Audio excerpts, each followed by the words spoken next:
This is LBC from Global, leading Britain's conversation with James O'Brien. 3 minutes after 10 is the time. I've got a horrible feeling that this is something that's supposed to go in the opposite direction. Do you find your opinions are getting stronger or weaker as you get older? Do you? I mean, they get stronger, right? Do you become more entrenched, more set in your ways? How strong were your opinions about the Second Gulf War, when George W. Bush sought to essentially finish what his father had started in the Middle East and sort of wreak vengeance as well, arguably, for the September the 11th atrocity, and decided that toppling Saddam Hussein, who had nothing really to do with the September the 11th atrocity, would be a good way of setting the record straight, or a good way of rebalancing the world. I bet you had quite a strong opinion about it. If you're well, depending on your age, of course, it's perfectly possible that you weren't born. But if you were conscious and of an age to take an interest in the news, and if you are, I suppose, the sort of person who enjoys listening to a radio station like LBC, then you probably had quite a strong opinion about it. It was very much the bread and butter of current affairs debates. Can I make a small confession to you? I, at the time, was doing my first ever job in the arena of public opining. It was the first time I'd ever really been paid to talk on air about my opinions. And I'm very grateful for one thing, well, two things. One, the opportunity to move into this ludicrous apology for a living. But the other was that the world of viral clips and internet ubiquity did not exist when I started cutting my teeth on a television program, actually, not a radio program, because the way that the program was set up meant that every morning you had to have a pro and an anti, whatever the subject. There was the same three of us on the panel every day. And there was a host, Matthew Wright, now, of course, of this parish. And myself and a journalist called Kate Silverton would have to argue with each other. We were never allowed to agree. The nature of the programme was such that one of us had to be pro and one of us had to be anti. And that meant inevitably that you often or sometimes had to argue the position that you didn't hold, because otherwise the whole premise of the programme wouldn't have worked. And we certainly didn't encourage telling the audience that one of us was arguing a position that we didn't really hold. Because I'm a bit of an idiot, hopefully a bit less of an idiot today than I was then, I rather relished the opportunity to argue the opposite of what I believed, because it was a bit like, I don't know, it was a bit like being a Harlem Globetrotter. It wasn't normal basketball, but it was an opportunity to show off a skill set that I was unjustifiably proud of. So I would often find myself on television, on Channel 5, 20-odd years ago, arguing very persuasively and very passionately something that I didn't actually believe in. I want you to know something, and this will sound a little bit silly, but I'm deadly serious. I've never done that here. I would never do that here. A, I don't have to. I'm not complaining. It was what I signed up for when I took that job. And B, I wouldn't want you to think that I would ever indulge in those sort of tactics today. But I did it quite a lot. And it means I sometimes can't remember. Because you can argue yourself into a position as well. It's very much sixth form debating society. But the really good debaters are the ones who can win debates when they're arguing something they don't even agree with themselves. And it means that you almost argue yourself into a position. It was such a long time ago that I can remember arguing on the television that the United Kingdom, and more obviously the United States of America, had a moral obligation, a sort of international duty to topple Saddam Hussein. And I can also remember going on the march against the war in Glasgow. And I'm a little bit embarrassed to admit that I can't completely remember where my authentic or my sincere self lay. Because you argue something so often that you almost end up believing it yourself. But I think I was very 52-48, an infernal ratio, before we even knew it was the infernal ratio. And I wobbled a bit. But the argument that I always sat with, the argument that I think nudged me into the 52 rather than the 48, was that if you have 10 hideous despots lined up against the wall and you've only got one bullet, you have to shoot one of them. I apologise for the slightly sort of brutal nature of that analogy, but it's figurative, obviously, except in Saddam Hussein's case, of course, it's literal as well. But that was what I thought was the zinger, what I thought was the argument. That's why I began by asking whether you think your opinions have got stronger. Because if I said weaker, it's funny, right? So if your opinions got weaker, if I said more considered, have your opinions become more nuanced, more thoughtful, more complex as you've got older? That doesn't sound the same as saying, have they become weaker? Have your opinions got stronger? Or have they become more authentic and valid? Because, the idea of picking a side or going all footballification or binary on complicated issues, particularly of geopolitics, is a little bit absurd, right? A little bit absurd.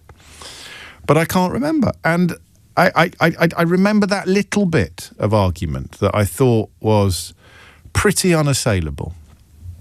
And I don't think that now. And part of the reason I don't think that now is as I sort of glance at my screens in the studio this morning and see that the United States is contemplating military intervention in Iran, where the regime is objectively hideous, just as Saddam Hussein's regime was objectively hideous, or the Taliban's regime in Afghanistan was objectively hideous. Libya, perhaps. Definitely objectively hideous. But what have all those countries got in common, apart from Western intervention? Yeah, exactly. So the lessons of history are pretty stark, aren't they? But confine it even perhaps to American-led intervention. Confine it still further, focus further on American-led intervention in the Middle East. It rarely ends well, does it? It rarely ends well. And that's why today I have a question for you, an obvious question, a question that you have almost certainly already established, but it is, on the complicated level, it is what should the West do? And then obviously on a simpler level, it is and how relevant is the identity of the United States president? You have an administration that shoots innocent civilians in the street and lies about it. And that's important, Obviously, the numbers in Iran dwarf the numbers in Minneapolis, but the principle is the same. Peaceful protesters being murdered for dissent. Not even for dissent, really, just because the security services in America, it's ICE. In Iran, it's the secret police, the religious police. They are out of control. They are a law unto themselves. They act with complete impunity. And I imagine the Ayatollahs would queue up to lie about what the religious police in Iran have done in exactly the same way that Donald Trump and his closest cronies have queued up to lie about what happened to Renee Nicole Good on the streets of Minneapolis. Even as we can see with our own eyes and ears that they are lying, still they lie. Still they lie. And that's important. Not because the two events are exactly the same by any stretch of the imagination, but because it would be an American-led intervention. It can't really come from anywhere else. Technically, I suppose China or Russia could get involved. Russia is pretty overstretched in Ukraine, and China, I doubt, is particularly interested at this point. But they're sympathetic to the current regime, so they wouldn't want to get involved in overthrowing it. So it would be an American-led intervention. And America is led by Donald Trump, a man whose flirtations with fascism edge ever closer to complete consummation.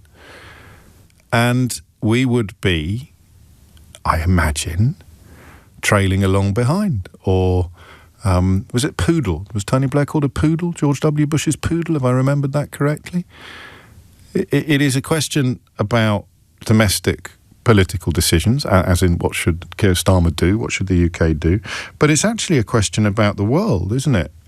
It's a question about whether or not you think the West should do anything in Iran. Hit the numbers now, you will get through. 0345 6060 973 is the number that you need.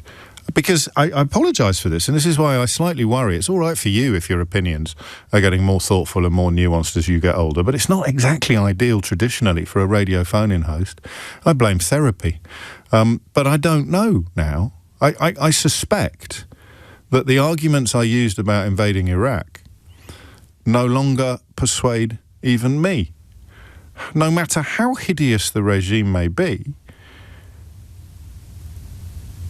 the West exercising its might and muscle to change regime I can't think of an example when it's worked really well. Perhaps that could be one way for you to get into this conversation. But it rarely works. So and Syria would be the example of non-intervention. And, imperfect though the current regime in Syria is, it is at least a consequence of Syrian action as opposed to external promotion. And you've got a former ISIS fighter now in charge in Syria. And Syria arguably fulfilled all the criteria that people opposed to the Second Gulf War didn't feel that the Second Gulf War fulfilled. There's a stronger case for intervention in Syria than there was for intervention in Iraq, objectively speaking. And yet we did the one with the lower justification and didn't do the one with the greater. But I don't know enough to say that Syria is in slightly better shape than Middle Eastern countries where America has led intervention. I don't know enough to say that. But I think it is. I suspect it is. And it certainly feels different to have a leader who has risen organically through the ranks as opposed to one who has been essentially imposed externally. So if you have Iranian heritage, and a lot of people in London do, I know quite a few, of course. We were treated to insights from Shaparat Khorsandi or Omid Jalili when the last rebellions on the street looked as if they may come to fruition. But I just want to know whether or... Because you remember that many Venezuelan people, particularly expats, it's hard to get a handle on how people in Venezuela felt about Donald Trump's actions because they'd have been locked up if they were caught protesting in favour of them on the streets of Caracas. But outside Venezuela, an awful lot of Venezuelans greeted the news that their dictator, their unelected president, had been kidnapped by American forces with joy. It's almost as if my enemy's enemy is my friend, which is a cliche for a reason. It makes perfect sense, doesn't it, morally and intellectually? Of course my enemy's enemy is my friend, until they've dealt with my enemy. And then we have to find out what they think about me. So even within 24 hours, I think, of the Venezuelan operation, Venezuelans were contacting this programme to air misgivings or to worry. And they were right to worry, I think, because Donald Trump don't have no interest in them or democracy, as we know, as has become crystal clear. But if you were Iranian, would you care about whatever instruments it was that were going to prize the Ayatollah from power? Would it matter at all that it was an intervention led by an administration that also shoots protesters dead in the street and then lies about it, albeit currently on a much smaller scale? I honestly don't know. And I'm glad I don't know, because it would feel a little bit ridiculous to sit here as a bloke who lives in Brentford and grew up in Kidderminster and somehow had arrived at very strong and pungent opinions about what should happen in Tehran, what should happen to the brave resistance, the people of Iran finding increasing voice and vigour in the face of a hideous autocratic religious regime. I don't know, which is why I want to know what you think. And the number you need to tell me is 0345 6060 973. And bring whatever you want to it. Please don't feel that I'm in charge of conversations like this, as I sometimes am on other days, on other subjects. Iran, as Joe points out, is a nuclear state. We don't know how nuclear they are. Someone probably does. I imagine the CIA do. But that maybe is a bit of a game changer. What if weapons of mass destruction were real in this case, as opposed to the argument for them to be a reason to go into Iraq when they turned out not to exist? So there it is. If you have Iranian heritage, I think your contribution will be more interesting, perhaps, than mine. But I don't want to confine the conversation to that, because Western intervention involves the West. There's a clue in the title. And the scars that Iraq has left on our political consciousness run deep. You know, the idea that we will always make things better by getting involved probably should have been consigned to the history books generations ago. But it underpins a lot of the chatter today about whether or not the Americans, and by association the West, should intervene in Iran. I want to know what you think. But crucially, I also want to know why. James O'Brien on LBC. And it is, I suppose, contingent upon all of us to learn the lessons of the past. So what are those lessons? Has there been, this is a genuine question, has there been a kind of objectively successful Western-sponsored regime change in a Middle Eastern country? Egypt's worse than it was. Do you remember the Arab Spring when we thought everything was going to change? I don't know, and I apologise for not knowing. Tunisia has slid back into repression. Syria, which didn't have a Western-led intervention, has endured the hell of civil war. Egypt has ended up, according to Ian Birrell, one of my favourite writers in the I newspaper today, with an even worse dictator. Libya collapsed into chaos, despite moderates actually winning elections. Tribal divisions proved insuperable, and on it goes. Arab and North African, I don't know. And just because it's never worked before, does that mean it will never work in the future? Norrie is in Derby. Norrie, what would you like to say? I'd like to say that the West should intervene 100%.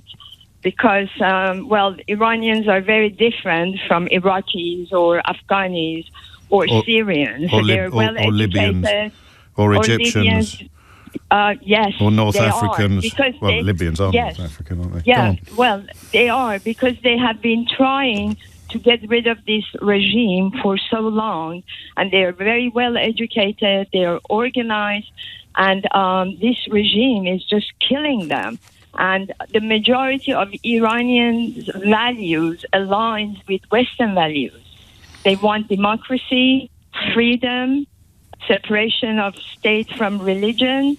And what is happening, if you know, you don't know Farsi, but if you go to How do you know? How do you know that? Yeah. How dare you make assumptions about me?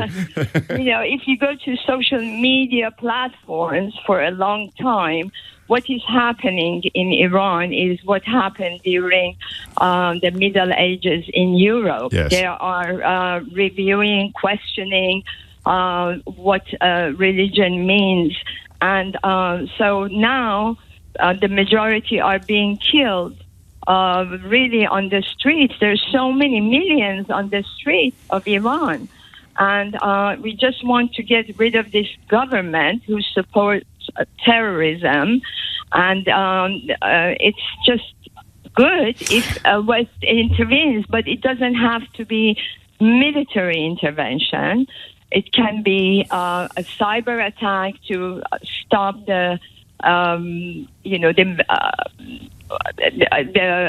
this is the social, completely internet blackout. There are so many things can be done, and we have now the Crown Prince, who is really leading the transition team, and they have a program. It's different from Egypt or Syria. They didn't know what they wanted, but people of Iran know what they want. And you talk of Reza Pahlavi, I think, is the prince. Yes. And he has never said that he wants to become a king. He just wants to be a leader of transition, because most people in Iran like his father, and they regret what they did in 1979, and their children are blaming their parents for doing that revolution. And I think that people on the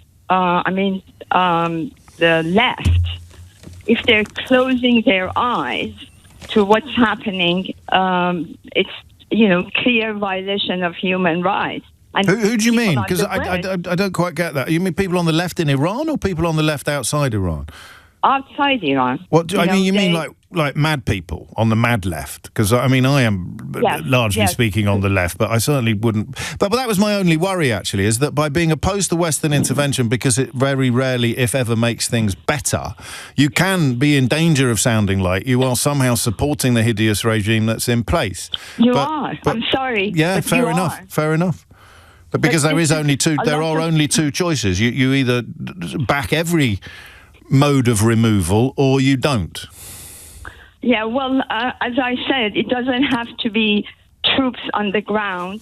Yeah, There but are how so do you many feel things about can the be prospect? done. How do you feel about the prospect of troops on the ground? I don't think it's a good idea. Right. But there's so many things now with the modern warfare. So many things can be done. You're talking about Donald Trump, though. Donald Trump won't do anything unless it's going to look good on TV. Yeah, I know that. But, he cares, about himself.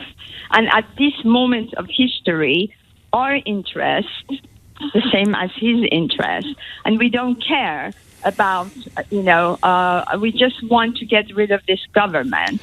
And well, that's when I if take can on help board. us- I take on board what you've said about other countries and comparisons with other countries where Western sponsored regime change has taken place. But does it not? And I understand that you're not full-throatedly calling for traditional military intervention, although that is, of course, what's already being talked about in Washington.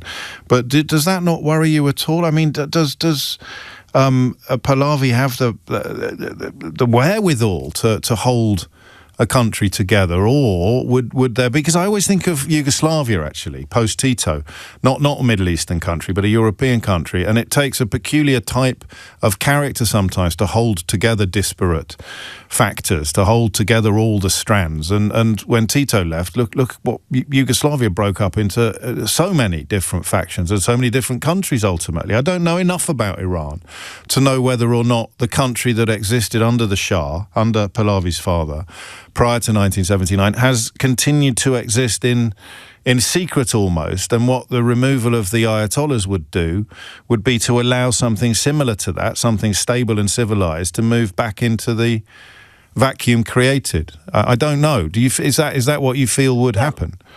No, I think that it's not going to be like that. If you go back to the history of Iran is a country of 2,500 years. Yes. And had been attacked so many times. But the Iranians are all connected to have one country. And when it comes to that, we all put our differences aside. So you wouldn't have a sort of tribal breakdown like we had in Libya. You wouldn't have sort of religious sectarianism. You wouldn't. So who would mourn the passing of the current regime? The people in it? The people in Iran who are against the regime and with the crown prince. But who would mourn the passing of the current regime? I mean, because what we don't know, you will know this, but I don't know this, it can't have been sustained without support from within the country beyond the actual government, beyond the actual religious police. There must be people in Iran who would rather live under this form of regime than not. There's a minority, yes, maybe less than 5%. Okay. Okay, so the majority want the regime change. Final question: If U.S. troops landed in Tehran tomorrow, or nearby, of course, and set sights upon the capital, or if U.S. bombs started dropping on Iran, how do you think you'd feel then, Nori? Well, they're not going to go on the ground. They're not going to go. So there are other means of doing that. And, no, but I'm asking how you'd feel if it. I mean, seen bombs. Then what about Iraq? What about American bombs dropping on Iran? How would you feel about that? Is it a price worth paying? If the bombs are dropped on the place where the Revolutionary Guards are, I don't mind it at all. Okay, pretty hard to guarantee that, though, isn't it? As we've learnt with pretty much every other military engagement in history. You should see the messages that come from Iran, and they ask for this.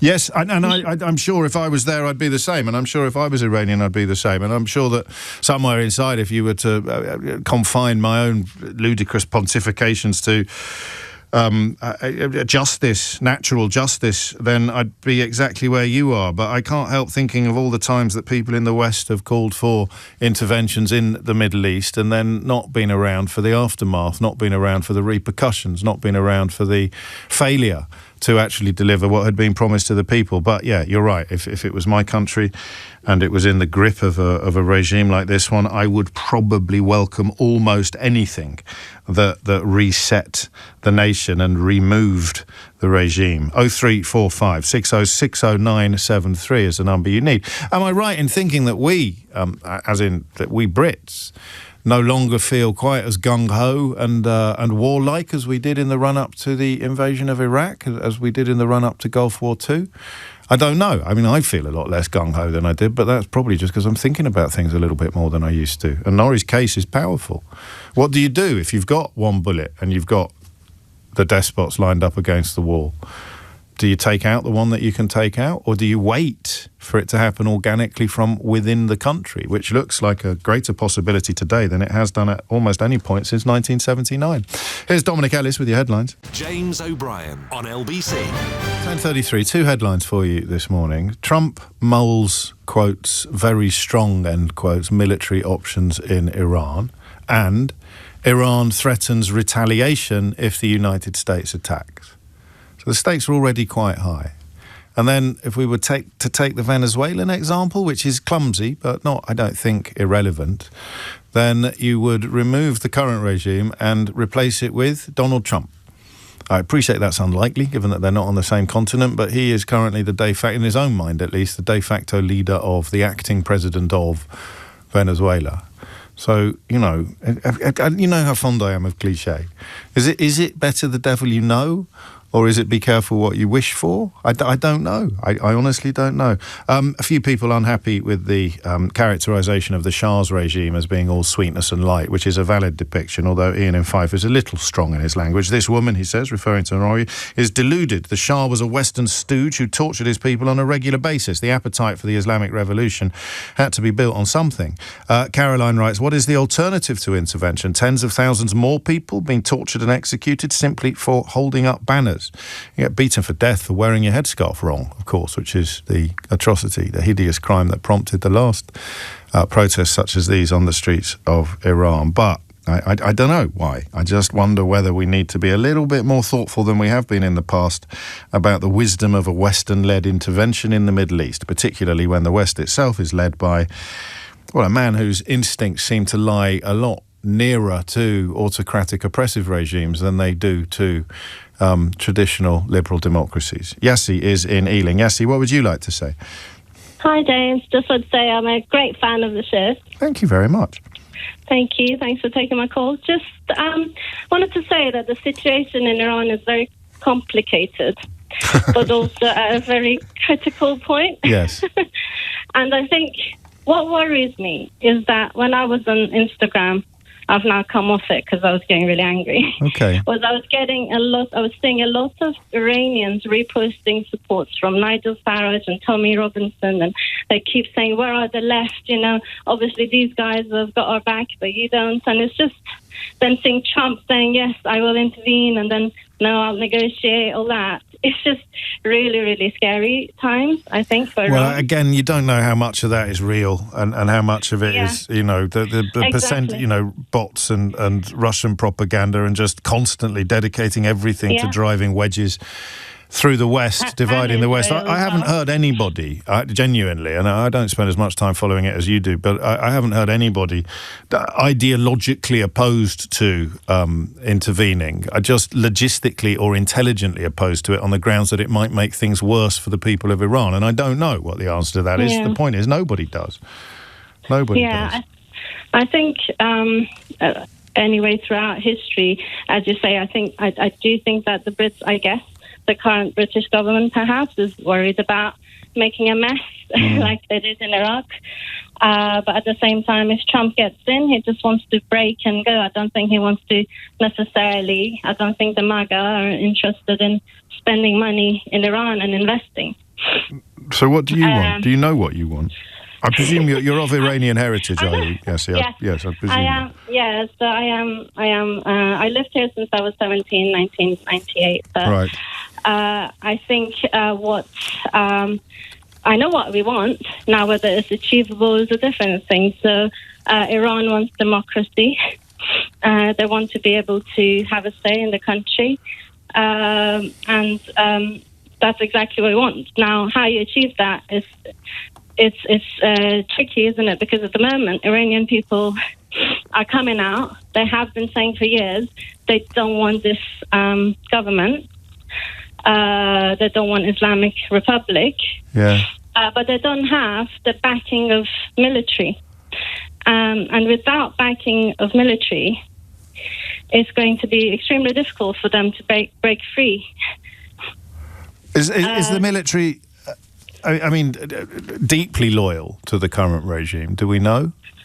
I wonder whether it's that they're deeply loyal or whether they have a lot to lose as well. Because the Revolutionary Guard is as corrupt as it is callous, and so they are very corrupt. They have a lot of assets, and obviously the way that the Ayatollah has put it all in place, they know, he made them powerful.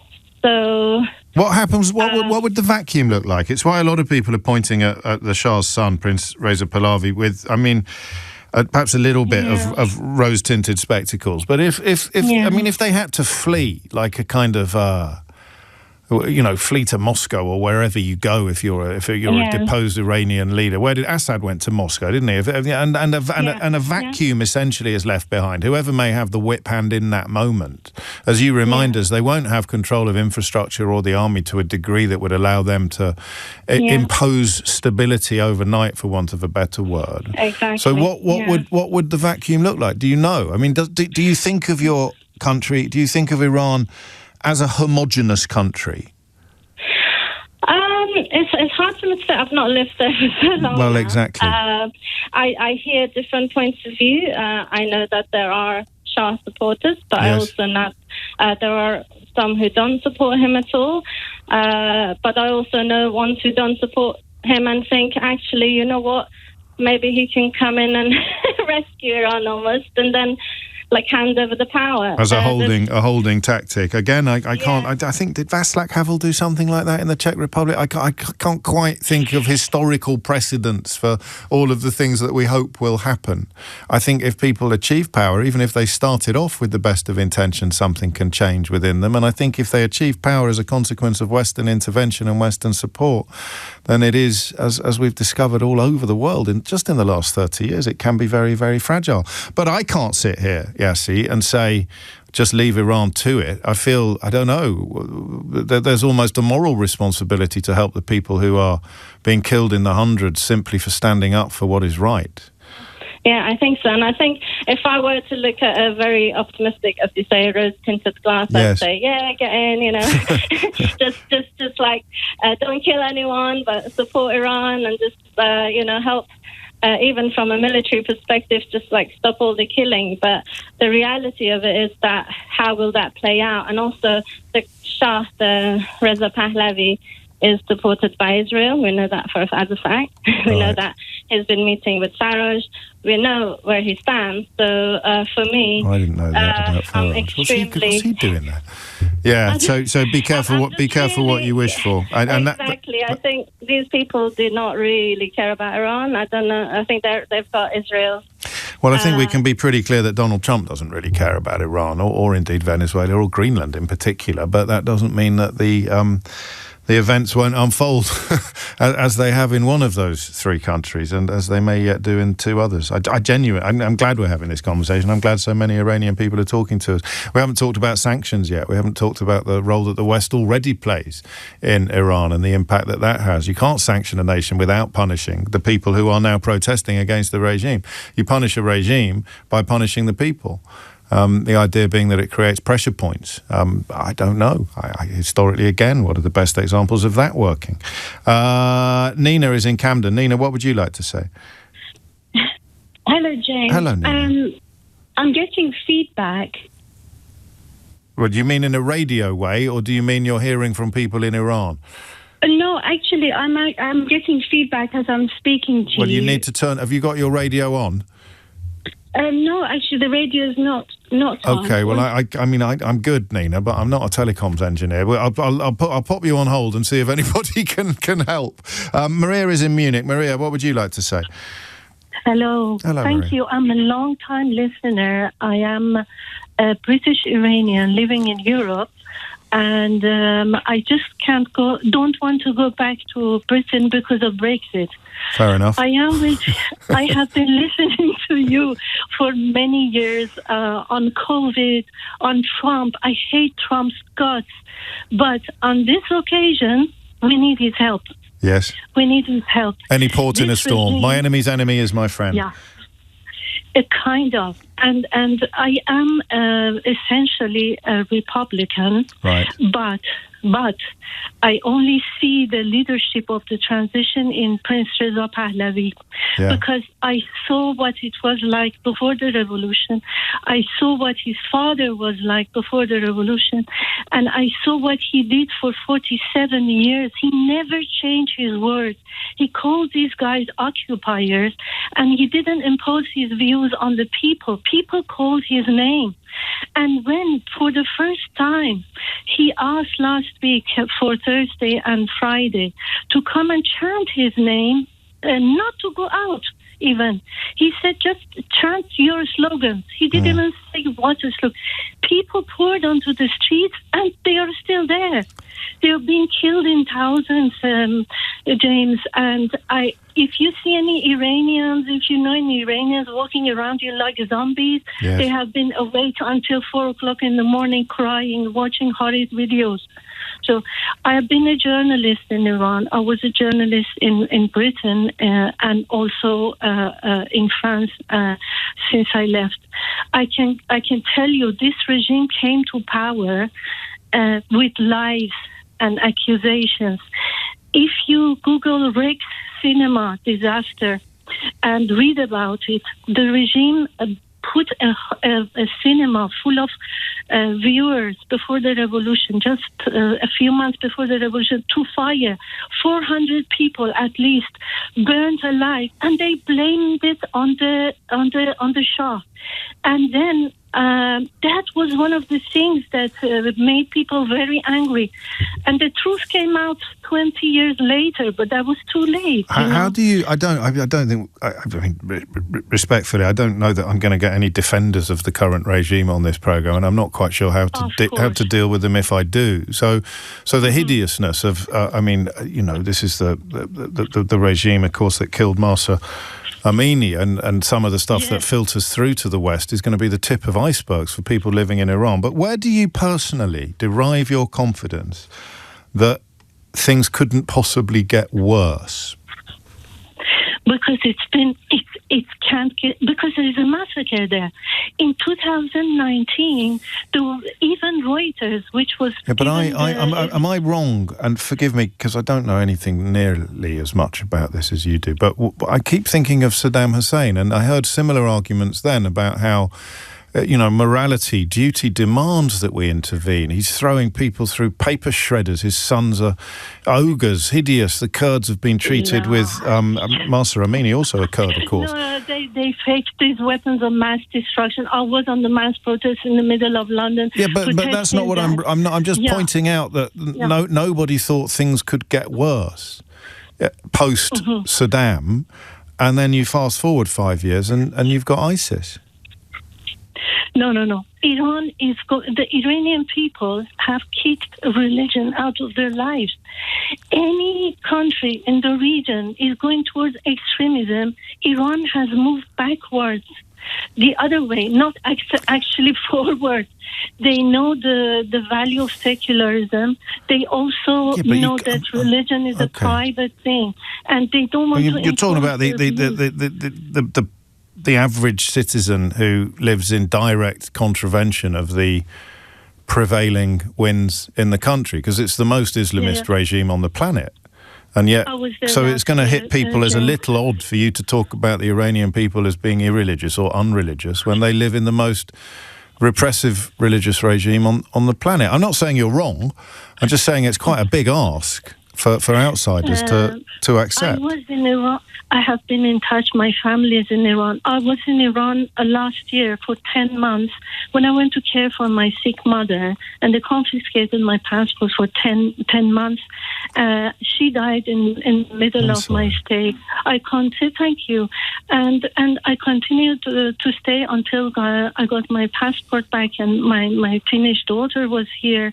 And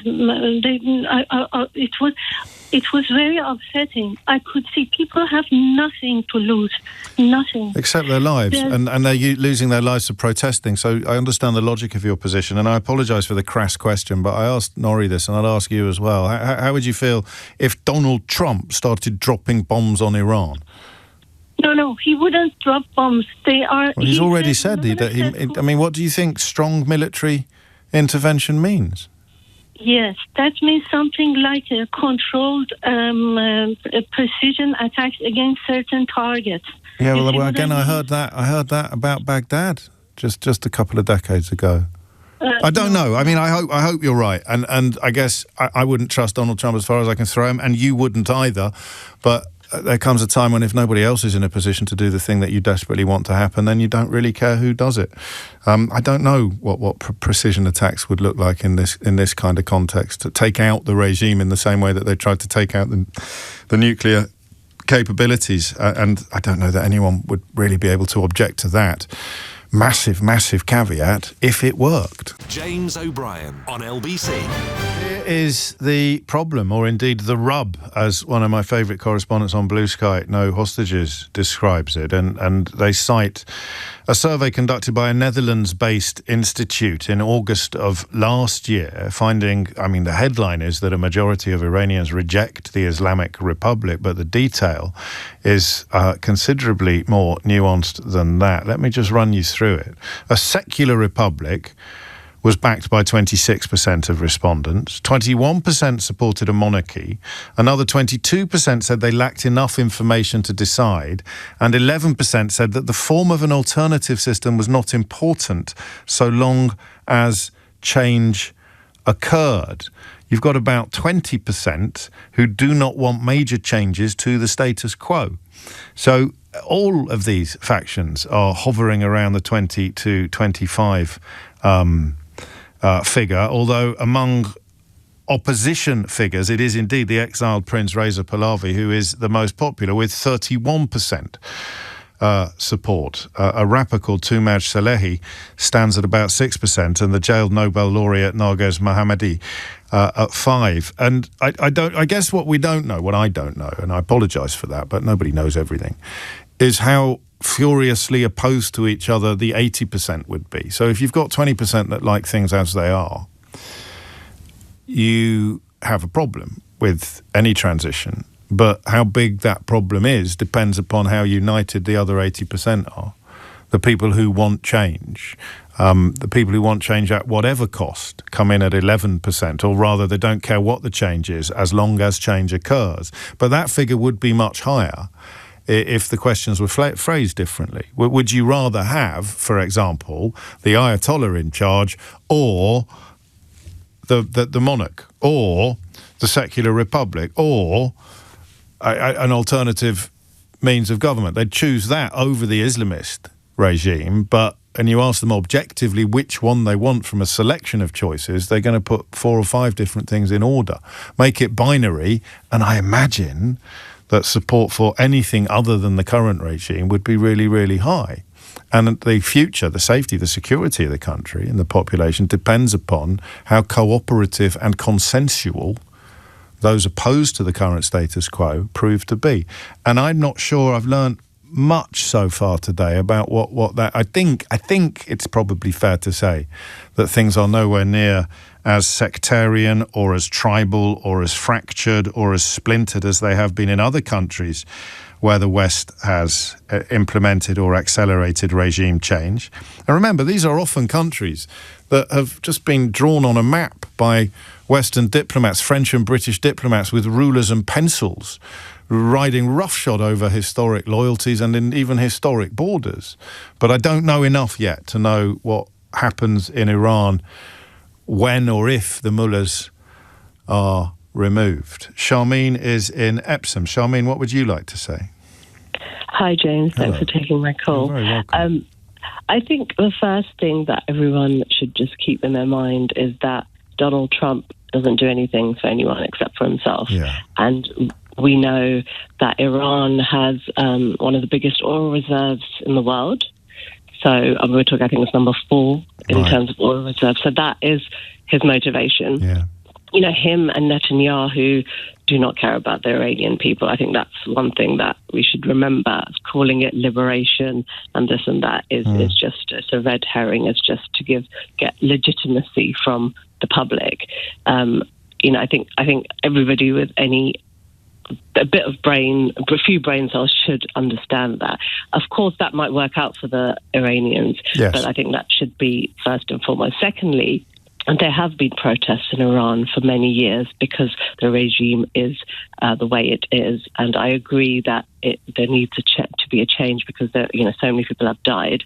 But also the guy that they want back, the son of the Shah, Reza Pahlavi, he's been in cahoots with Trump and Netanyahu. And just over the weekend, I don't know if you saw, but Mike Pompeo, who's the former Attorney General, who knows quite a bit about things military-wise and whatnot. He tweeted about how there's Mossad agents in Iran. So there is evidence, and someone as high up as him has said that this recent wave of protests has been instigated by and egged on, and there are people, Israelis, because geographically Israelis are close.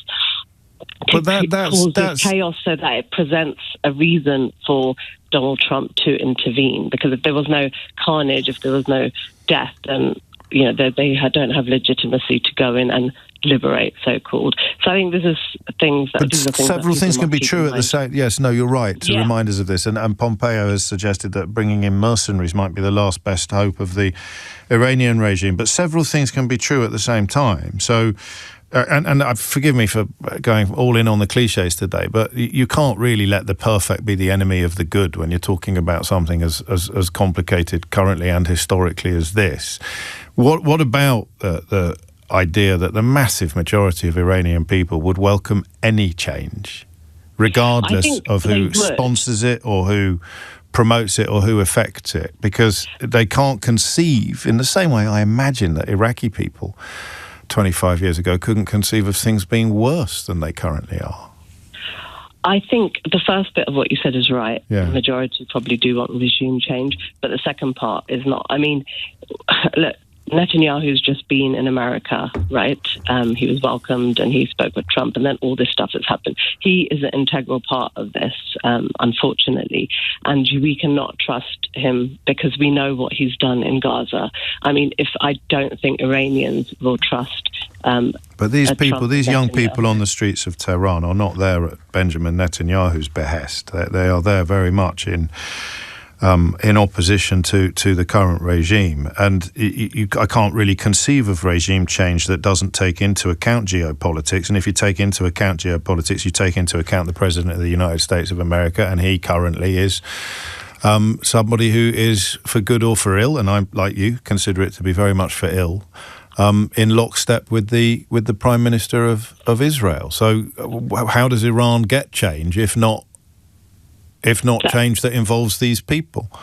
That's true, but also we need to look at history, because this exact same thing happened in the 50s before the Shah. There was a prime minister who was popular, but the US, and this is this is what we make because he was he challenged Western interests in oil, because he knew that's what they were interested in, and the US and UK did intervene with a coup, supported a coup, and that's when the Shah came in.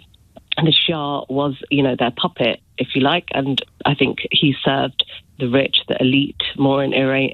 It's a bit like Cuba. I'm thinking about Batista a lot this year so far in 2026, but the lessons from history are there. What do you want, Charmaine? I'm not clear on what you're actually in favour of. It's like everyone said, it's complicated, and that cliche you said, better the devil you know, yes. I think is it might be the case in this respect. But the revolution 500 people have been murdered on the streets. I know it's horrendous. I think it has to be done by the Iranian people, and I just think Donald Trump is not the guy to do it. And I don't know who is, but I just don't think him in cahoots with. And if it's the only Netanyahu, option on the table, you'd go with the status quo, along with 20% of Iranians who are still in the country. Perhaps, but I also just think recent history is just too bloody and too just atrocious. We've just witnessed a genocide, and that same person is involved in this. And if Iranians in this country, listen, I'm not an apologist for Benjamin Netanyahu, but Iran sponsors terrorists who have the destruction of Israel in their DNA, in their credo. You can understand why he would be interested in regime change. I wonder whether you're positing too much influence on what comes next, that he would somehow be able to exercise. Well, I mean, actually, I'm not quite clear on what your worst nightmare is in the context of the involvement of Netanyahu and less so Trump, because, as you say, his interest is always entirely selfish. What is your worst case scenario in the event of the Ayatollahs being overthrown by forces that include American intervention and arguable Israeli influence over American intervention? Because we've seen Iraq, we've seen Afghanistan, we've seen Gaza, and but that had nothing to do. That had nothing to do with the Israeli government. The collapses there had nothing to do with the Israeli government. Why do you keep bringing? I'm just interested intellectually why you keep bringing Netanyahu into it. Because he's involved. So what's your worst case? What worries you most about his involvement? Well, firstly, how many people are going to be killed in Iran? Well, there's going to be more. It's going to be more than what's happened, like, recently, I'm pretty sure, just based on... You mean bombs and military intervention, bombs, killing civilians? Exactly that. And secondly, they will put up a leader who will be their puppet. Acceptable too. Control the oil, yes, and of course. And it's going to be another Iraq, and it won't be another Iraq, but it will be as bad as, I think Iraq is a different country. Of course. I just don't have any trust in these people. I would read you. Well, I mean, you've highlighted the complexity of the situation, I think, completely, and the difficulty and this is going to sound a little bit mealy-mouthed, the difficulty for an outsider to have a strong opinion, which makes me all the more baffled as to how we all ended up so certain of blooming everything in the run-up to the Iraq war. But, you know, Sharmeen speaks directly to that polling from August of last year, showing that this is not a clear-cut consensus, even on the grounds in Iran. I suspect we'll be returning to this topic later in the week and quite possibly later in the day as the President of the United States continues to mull, quotes, very strong, end quotes, military options in Iran. And, you know, it wouldn't be Americans or indeed Brits that would be left dead by that intervention. It's 11:03. James O'Brien on LBC.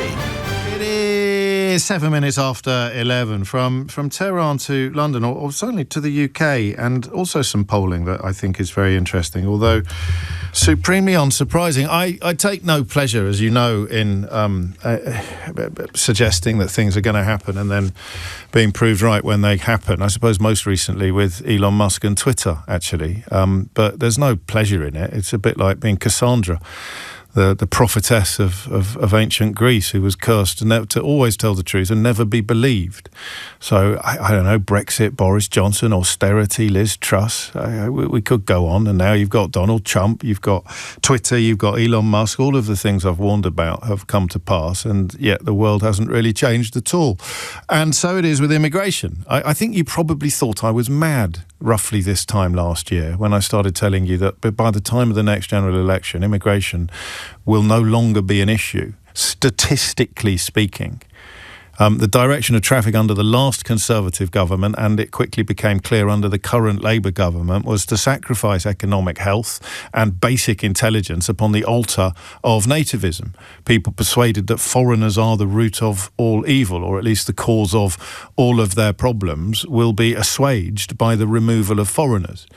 I've made a little bit more sense of this recently for myself because I find it baffling in so many ways. And it is, I think, an example of Keir Starmer thinking that his job is to do what his client wants, not to argue with his client about what is right and what is wrong. It's a complete absence of leadership in many ways, but it is, of course, what you would do if you were bound by the parameters of the legal profession. God forbid that Kemi Badenoch's line about being a lawyer, not a leader, actually has some resonance to it, but it would have some resonance if she wasn't a complete buffoon. So that's what he does. He doesn't actually say to people, look, we could reduce immigration, but it will make everything worse. He says to people, you want immigration reduced? I'll reduce it. And it could be zero by the end of this year. I'll say that again, because if you thought I was bonkers last year when I started telling you that immigration, after years of record highs, was set to be completely deflated, you probably thought I was bonkers. By the end of this year, it could well be zero. You know it could be zero because even the rabble-rousers and weirdos in the Daily Mail are writing about the possibility of it being zero. Inevitably, they're doing it under the sort of guise of saying, well, it could be zero, but so what? You should still hate Labour. Because, according to their columnist Stephen Glover, the small boats will probably still be going. So people concerned about immigration figures close to 1 million will not be in any way assuaged or have their minds changed or have their feelings calmed because the 30 or 40,000 crossing the English Channel in small boats will still be coming. And he's right, by the way. That's how it works. Because the polling in one newspaper today shows most people think it's still going up. A large majority of UK voters believe immigration is increasing, despite sharp falls in the number of people entering the UK.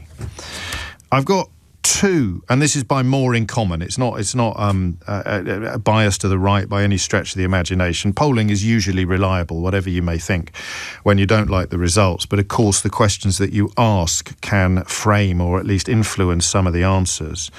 Keir Starmer has taken an increasingly hardline stance on immigration. It is, quotes, working, end quotes. Net migration fell by more than 2/3 in the year ending June 2025. 67% of people thought it had risen.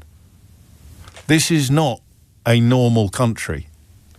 I don't know whether we trace this back to Brexit, breaking so much of what had once been held sacred, or Boris Johnson riding roughshod over objective reality and observable truth, or our increasingly bent media, dedicated to promoting both Brexit and Boris Johnson and left now to try to blame the carnage they've created upon anybody except themselves.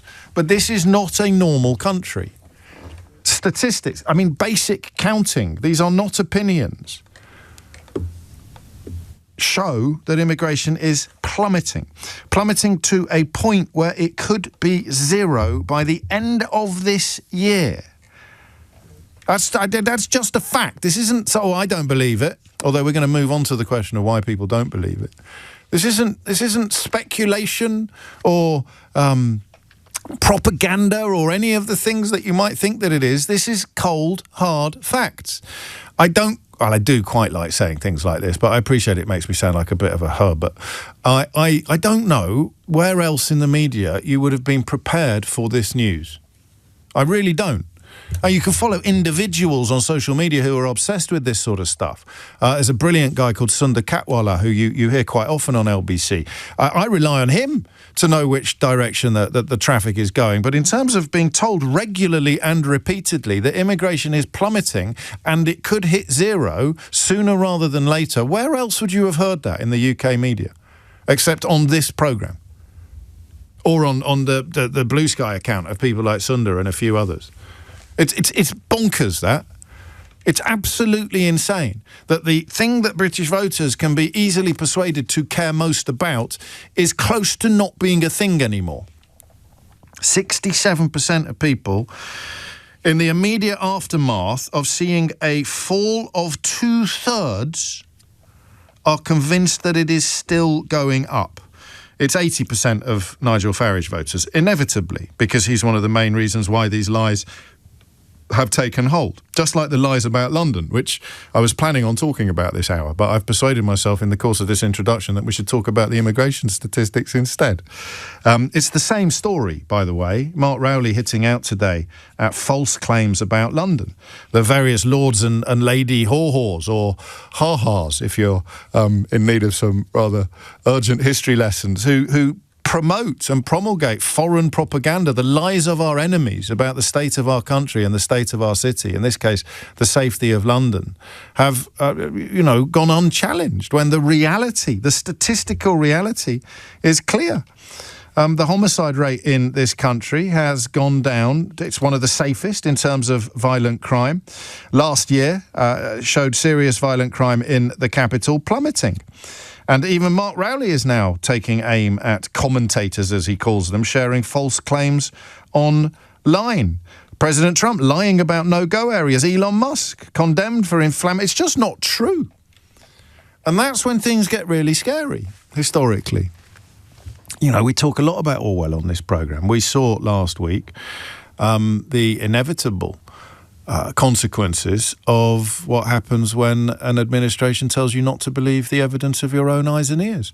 Donald Trump and various cronies watching the same footage that you're watching and describing something completely different when it comes to the killing of Renee Nicole Good. And it continues. All of the research, all of the effort, all of the expertise has gone into demonstrating exactly what did happen, and Donald Trump is still persuaded, or not persuaded, still seeking to persuade you and American voters that something that didn't happen happened. Incredible, really, when you think about it. So, a large majority of UK voters believe that immigration is increasing despite sharp falls in the number of people entering the UK. And when you look at net migration, so when you include the people who are leaving as well, the fall overall is 2/3 of what it was in the previous year. I just want you to tell me why, and then crucially, what can we do about it?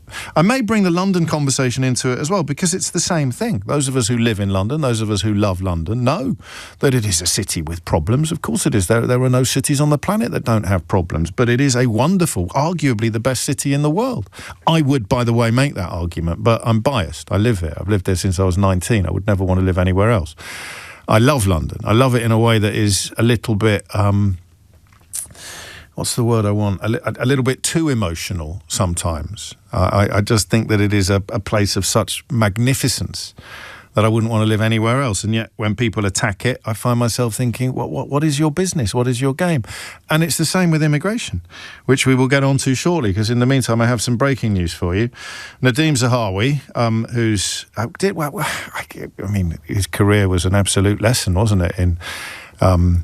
what should we call it? Over-promotion and perceived malfeasance. He's now joined Nigel Farage's outfit. So Nadeem Zahawi becoming the latest failed Tory to join the Reform UK party. You'll probably have to listen to some of his speech at some point in the course of this morning, but frankly, I think Mr. Zahawi has probably delighted voters for long enough. Don't you? What was the tax business? Was that one of the reasons? You look back on Boris Johnson's era in charge. Was Zahawi the one that wrote an article about how Boris Johnson should have another go at being Prime Minister? And it appeared on the Daily Telegraph website, and then they had to take it down after an hour. I can't even remember. But it was tax, right? He claimed that he wasn't being investigated over his tax arrangements, and he was being... But anyway, they're the people that are flocking like flies to... whatever it is that flies gather on when it comes to Nigel Farage and reform. But what I want you to talk to me about is this. You might think this is a stupid question, but remember, I live in a liberal bubble. I also live in London. But why? Why do people believe that immigration is rising when it is falling faster than at any other point in living memory? That's all I want. Why do people believe this? Do they believe that they're being lied to, that the statistics can't be trusted because when they walk out of their house, they see people with different coloured skin from them and don't stop to find out? I mean, listen, it sounds like a stupid question, right? But to me, it's not a stupid question. I follow the news more than is healthy. It's my job, obviously. But how could you be interested in this subject borderline obsessed by this subject and be so ignorant of the actual facts? So you find a Nigel Farage voter and you ask them what they care about most, and they say immigration. And yet they are more ignorant about immigration than anybody else in the country. They are measurably more ignorant about immigration than anybody else. 4 in 5 thought immigration had gone up. More than 3 in 5 believed it had gone up significantly. So 63% of people minded to vote for the party that Nadeem Zahawi has just joined think that up is down, black is white, and ignorance is strength. They believe the polar opposite of what is true. And I want you to tell me why. Not just them. I mean, you know, it's 67% of the entire population. It's not just the people minded to vote for Farage, the man still not to apologise, yet to apologise to all of the former schoolmates who accuse him of everything from making jokes about the gas chambers to claiming that Hitler was right. Why? If you really cared about immigration, why would you not welcome the news that it's come down? Oh, is that an even better question? Is that a better question? Let's do both. How can people, particularly people who profess to care so much about a subject, be so demonstrably ignorant of it? 0345 6060 973. But the second question is, if you really do care about it, why are you not A, informed, and B, celebrating? The people who genuinely believe that immigration is bad and things will get better when it comes down, is it completely naive of me to suggest that they should be the people who are at the front of the queue for the facts? They should be the people at the front of the queue for the reality. They should be the people going, oh, hurrah. What are they going to do? Just claim that it's all lies? Claim that you can't believe anybody or anything except your own prejudices and your own bigotries? That way Donald Trump lies. Let's get the phone lines open. 2 questions. Number 1, explain to me why a large majority of UK voters believe immigration is increasing despite the fact that it's plummeting. 0345 6060 973. That's broad.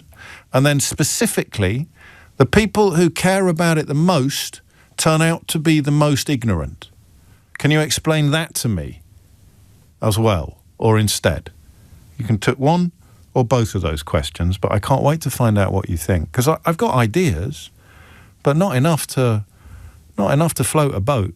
How can it be that the people who should be the most delighted by the reality are the most ignorant of the reality? Hit the numbers now, you will get through. 0345 6060 973. James O'Brien on LBC.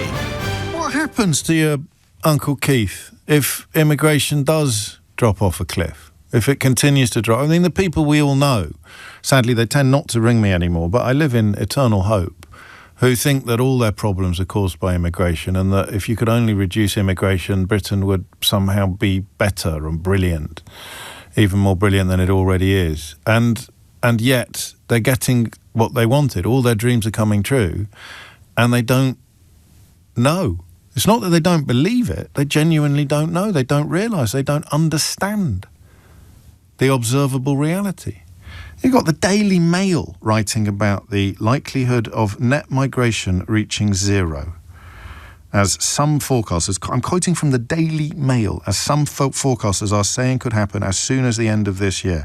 And they're in panic mode. They're going, well, if the small boats are still coming, then nothing matters. Because, of course, they concede that people who believe that immigration is the root of everything that's wrong are liars. You can't claim that net migration, that what do they call it, mass uncontrolled immigration is the source of all our problems. If they end mass uncontrolled immigration, and you're still angry, this time about refugees and asylum seekers crossing the channel in dinghies. So they know that they're liars, these people, but how can so many people ignore the evidence of their own eyes and ears? Why do people believe that it's going up in a country where it's absolutely plummeting? Sean's in Birmingham. Sean, what do you reckon? So, just a question to you to start with. What page was that Daily Mail article on? It's page 16. It's a comment piece. But it's not about the numbers. Well, I mean, it's sort of about the numbers, but it's telling you immediately that even if it reaches net migration, make sure you're still angry. Even if it reaches net zero, make sure you're still angry, says Stephen Glover, because small boats, something, small boats.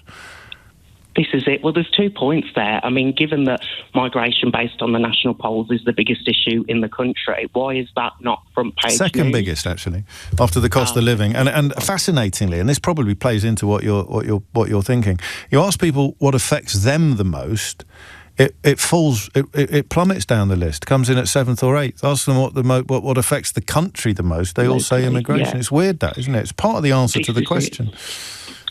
This is it. Well, I look to get left-wing news source, right-wing news source, just to make sure I'm not in an echo chamber. Yes. And interestingly enough, these right-wing figures that are always exposing migration, you're the first person I've heard come across these figures this morning, so quite interested in that. But on top of that, it's the constant point of, look over here, migration bad, look what's happening to our country. We all know what the real issues are on this side, but this is the narrative that's thrown out to the people. And whether you're engaged in the news as much as us or otherwise, if the news sources that you are consuming are all of these news sources that just push this... But are they news sources now, or are they something different? Because if you really... No, according to the viewers, yes.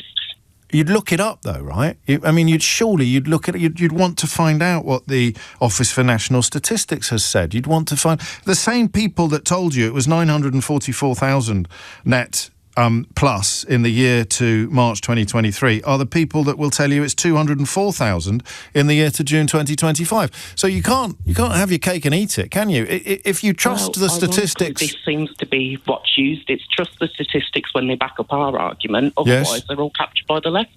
That is the argument that I hear constantly whenever any figures are brought to the table. So who do you trust?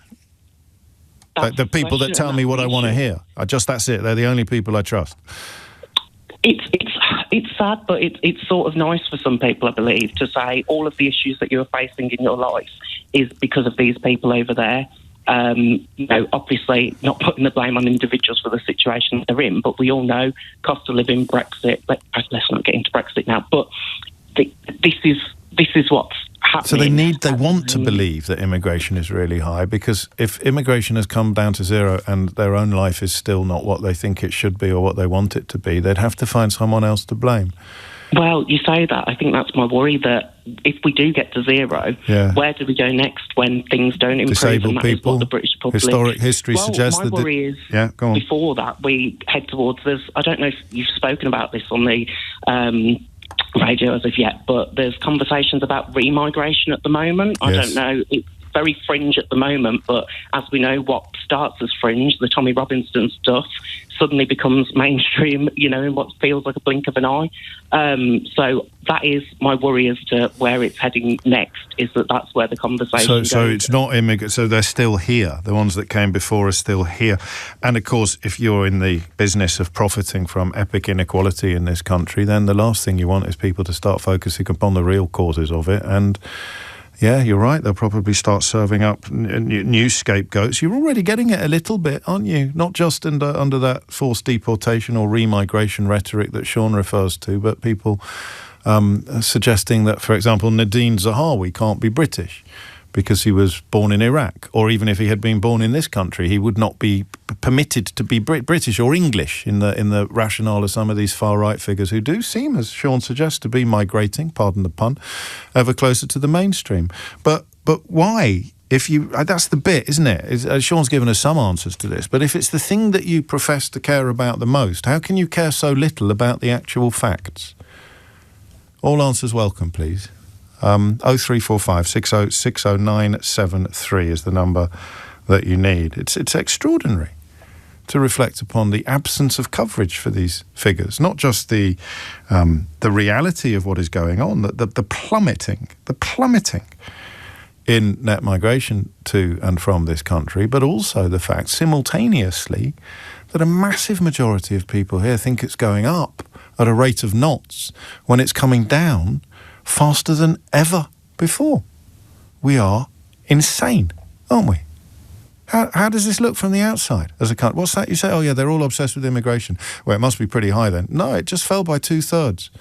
What? And they're still obsessed with it. Yeah, they think it's going up. How can you not answer that by simply saying why. How do they think it's still going up when it's actually going down at a rate of knots? Here's Dominic Ellis with your headlines. James O'Brien on LBC. Who here hasn't had to pay the Inland Revenue a 7-figure settlement? That's well into the millions in order to settle their own tax affairs after being fired by the Prime Minister from the chairmanship of the Conservative Party for being economical with the actuality. Nadeem Zahawi, the latest signing for Reform UK. So I had nearly 5 million quid, the BBC estimated, that he'd paid back after being sacked after an investigation by the Ministerial Standards Commissioner, Laurie Magnus. I've said it before and I'll say it again. You learn nothing from the Boris Johnson experience if you're sticking a few quid on Nigel Farage. And speaking of Nigel Farage, how big a part of the answer to this question is he? Immigration in this country, net migration in this country is plummeting. So much so that even the Daily Mail posits the possibility of it reaching 0, give or take, by the end of this year. I'd like the idea of you being shocked by that, because I can be simultaneously enjoying the shock that you feel, but also a little bit cross that you clearly haven't been paying enough attention to this programme over the last couple of years, because I've told you this was coming. This has been clear on the horizon for ages, and yet hardly anybody realises. Because, well, reasons. And it goes hand in hand with the news today, the polling from More in Common, that shows 67% of people think it's going up. 63% believe it's gone up significantly. That's your Reform voters, I think, the significantly bit. How is that happening? Because if you really, really cared about it, you should be delighted to learn that it's coming down. And yet, not only do you not know, you believe the opposite of what is true. Nico is in Rustington. Nico, what's going on? James, I'm kind of in your boat, to be honest. I'm both delighted and saddened by this. Delighted, not that immigration's going down. I'm not someone who's got a problem with that, unlike many, unfortunately. I'm delighted that you were proven right. What I'm saddened by is too many voters' absolute resolution to dig their heels in and not budge on this one. But this is the bit, and I don't know if I'm sounding naive. I hope I'm not, because I'm trying to think of the stuff that I care about, right? And arguably, I work a little bit harder to get across. So, to be silly for a minute, Kidderminster Harriers, right? Mm-hmm. I care about Kidderminster Harriers. So if you were to go through my Google search, you would probably see Kidderminster Harriers appearing more than almost anything else, with the possible exception of recipes. So if I really cared about immigration, if immigration was the thing that kept me awake at night, surely I would be at the front of the queue of people knowing the facts, rather than, as this suggests, the very, very back. So here's my take on that. Yeah. People don't like having a mirror held up to them. It's easy to follow the headline of people with different skin complexion, bad, evil. It's easy to put your head in the sand when you've got a viral video like your interview with Nigel Farage, who is openly saying, I have a problem with Romanians living next door to me, and Romanians are people traffickers. That video, I think, has got over 1 million views now. Is that all? No. Don't pay it. It's a drop in the ocean, mate. Seriously, I don't know why we bother. But you're not answering my question. Because if I cared loads about this issue, I'd know more about it than I do about the issues I don't care about. I'm sure I just would. Because people like to attribute blame to something, and it's far easier. No. This is why do you hate immigration? You're not answering the question. Sorry, respectfully, because you're plugging my videos, so I should be a bit more polite. You're answering the question of why do people hate immigration when they shouldn't. It's something I've dedicated a huge amount of time to over the years, and much of my last book. But that's not the question I'm asking. The question is, if it's something that you really care about, and you do, how can you still be so ignorant of it? They're not in denial of the facts. They are ignorant of the facts. Why would they clue themselves up when it's been a form of reassurance for so long to blame outside influences instead of looking at our own influences like 14 years of Tories? So what does happiness look like? I couldn't answer that, James. I'm not in a boat with people who have got a problem with immigration. No, well, nor am I. That's why. To be fair, that's what. And I make a good living. I'm happy. That's what the callers are supposed to be doing today, is filling in the gaps for me. So I care. I am, a nativist, immigrant hating. I watch television, and there's black people in the adverts, whether they're immigrants or not. It drives me mad. I hate it. It's disgusting. I hate all of them. And what does happiness look like? At what point do they go, oh, I can relax now and find something else to care about? Can I introduce you to some of Goebbels' rhetoric and the Great Replacement theory? Because that's what that sounds like to me. So I've got that whole idea of even if immigration drops, everything's all right. I don't know. But that's not what I'm asking. Again, I'm not asking what do they move on to next. I'm asking why they're still married to the idea that something that's coming down is going up. I genuinely, you're right, Nico. Maybe you either feel it or you don't. And trying to intellectually analyse it is close to impossible. But you know me, if someone tells me something's intellectually impossible, then I persist in proving that it can't be. You know someone like this. Nico doesn't, but you might. I always, a bit unfairly, posit your Uncle Keith on Facebook or your Auntie Doris. Everybody knows somebody like this. Here you go. Adam says, I work with a bloke who's convinced that Sadiq Khan shouldn't be running London and that crime is rampant, even though he hasn't left Sheffield for the last 5 years, and I doubt he's ever been to London. It's all on the social media that he's seeing. So I get that. It's easier to understand how people who never come to London can believe that London is somehow not safe because of videos. And is it the same? Is it that simple? 67% of the population are watching videos on social media instead of actually consulting the Office for National Statistics. So they get angry about the statistics in 2023 when the ONS told us that the figure for net migration stood at 944,000. But they completely ignore the Office for National Statistics in 2025 when the same people deploying the same measures to count tell us that it's come down to 204,000. I genuinely don't get it. John's in Gravesend. John, what do you reckon? Hello, James. Hello, John. First-time caller. You're very welcome. Hello. I've got a few family members who unfortunately vote reform, quite ardent, actually. Okay. And we often have these arguments where I even try to present evidence to go against the opinions that they're putting forward. And immigration actually came up recently with one of my family members where I presented the evidence and I was saying, look, the immigration's come down. And they then pivoted to saying, well, even though immigration's come down, the problem is somehow Muslims. They're coming here to take over. Right. And I realised that no matter what evidence I put forward, they'll always pivot to something else because knowing the facts, knowing the reality doesn't really seem to matter to them. But I'm still in the pre-pivot space because I get the need to find someone else to other, and forced deportations are going to become presumably a little bit more popular in this kind of space as we move forward. But you're going post-pivot, John. I'm still pre-pivot because I still want to know what's going on in the minds of the people who believe it's going up when it's going down. You and Nico, and I'm sounding a little bit petulant, so I shall wind my neck in a little bit, are telling me what happens to these people when they realise that it's coming down.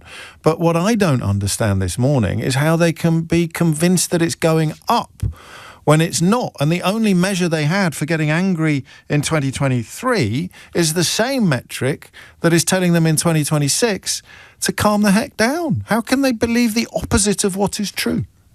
I think it's because they want to. Yeah. I think when I was young, most of my family argued about other things, but ever since Brexit, it's always politics. Yeah. And immigration's the hot topic. And it's become like entertainment almost to them. Like, that's interesting. If you try to bring up the facts, it's like pulling the lever on the train. Yeah. And it's like, oh, you've killed the conversation now, the argument, my emotional high. He's got the statistics, he's got the facts, boring. I hate it when I see black people in adverts. Oh, dopamine hit. Yes, exactly. It's that anger, that feeling of like, oh, there's something really terrible wrong. We need to be angry about it. And that's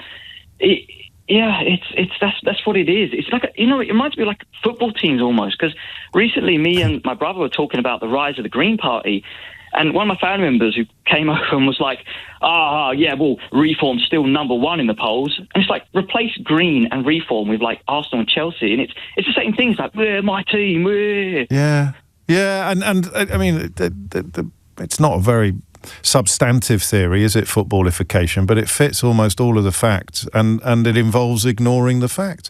Where do they end up? I know you've answered this, and I've told you off for telling me that they'll move on to Islam or the Great Replacement Theory or forced repatriation.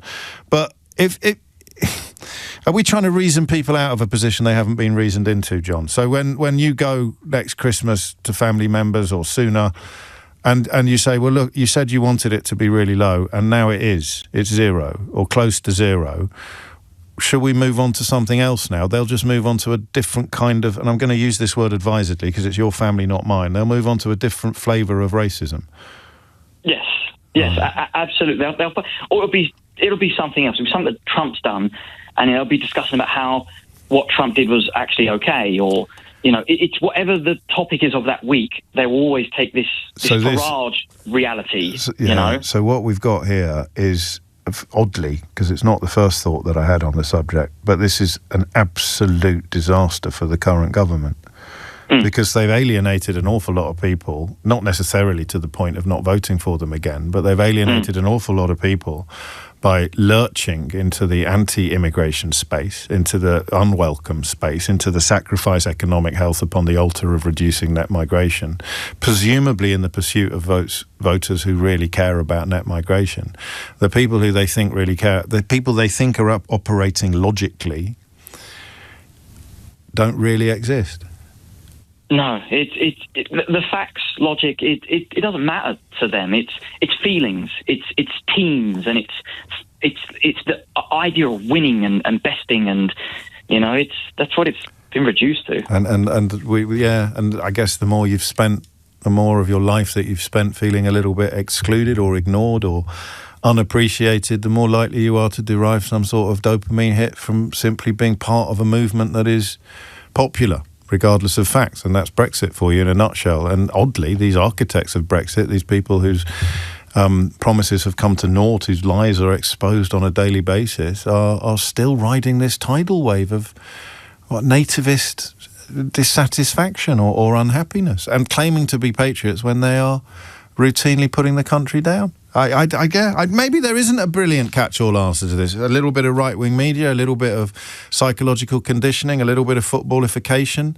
It's a bloody disaster, though, for a country, even with a government that has abandoned many of what seemed to be its principles in opposition and embraced the idea that we just need to bring numbers down regardless of the impact. People want lower migration. We must bring the numbers down. There are now more people dying than being born in this country. So without net migration being in the positives, we actually start shrinking as a population at precisely the point where demographic change will see more and more of us living longer and longer in need of care, in need of other human beings to look after us, and in need of workers paying taxes to subsidise the care that we will need. Not just our pensions, but also, of course, the NHS. And yet, with the exception of Ed Davey and the Green Party that John just referred to, everybody seems to be fighting for the position of having done the most to turn the country, to put the country into reverse. 11:46 is the time, just when you thought things couldn't get any more surreal. The Iraqi refugee and former British Chancellor Nadhim Zahawi, because I believe that you can be both of those things, has just joined Nigel Farage's party. It's 11:46. James O'Brien on LBC. It is 10 to 12. The problem is, there's two problems, really. Number one is libel laws. And number two is so many people listen to this programme now that you have to be even more careful than we were when nobody listened to it. So I have to double check on what my memory tells me before I can conclusively share it with you. And I was right. It was Nadhim Zahawi who published an absolutely glowing endorsement of Boris Johnson, wait for it, after Rishi Sunak resigned. So the headline on it in the Daily Telegraph website was, "Get ready for..." I mean, this could have been an unhinged headline, couldn't it? Ready? Get ready for Boris 2.0, the man who will make the Tories and Britain great again, wrote Nadeem Zahawi, who was charged with the Exchequer for 10 minutes under Boris Johnson. He was chairman of the Conservative Party until he had to resign over his own tax affairs and pay nearly £5 million back to the Inland Revenue. He is, you will be unsurprised to learn, no longer an MP. But he has just defected to join Reform UK. So let's go back over that little moment of his ability to spot a winner. Get ready for Boris 2.0, the man who will make the Tories and Britain great again, he wrote, after Johnson had been defenestrated by his own colleagues, after we began to get our head across, or our head around, just how awful his handling of COVID had been, long after Dominic Cummings had lied about Barnard Castle.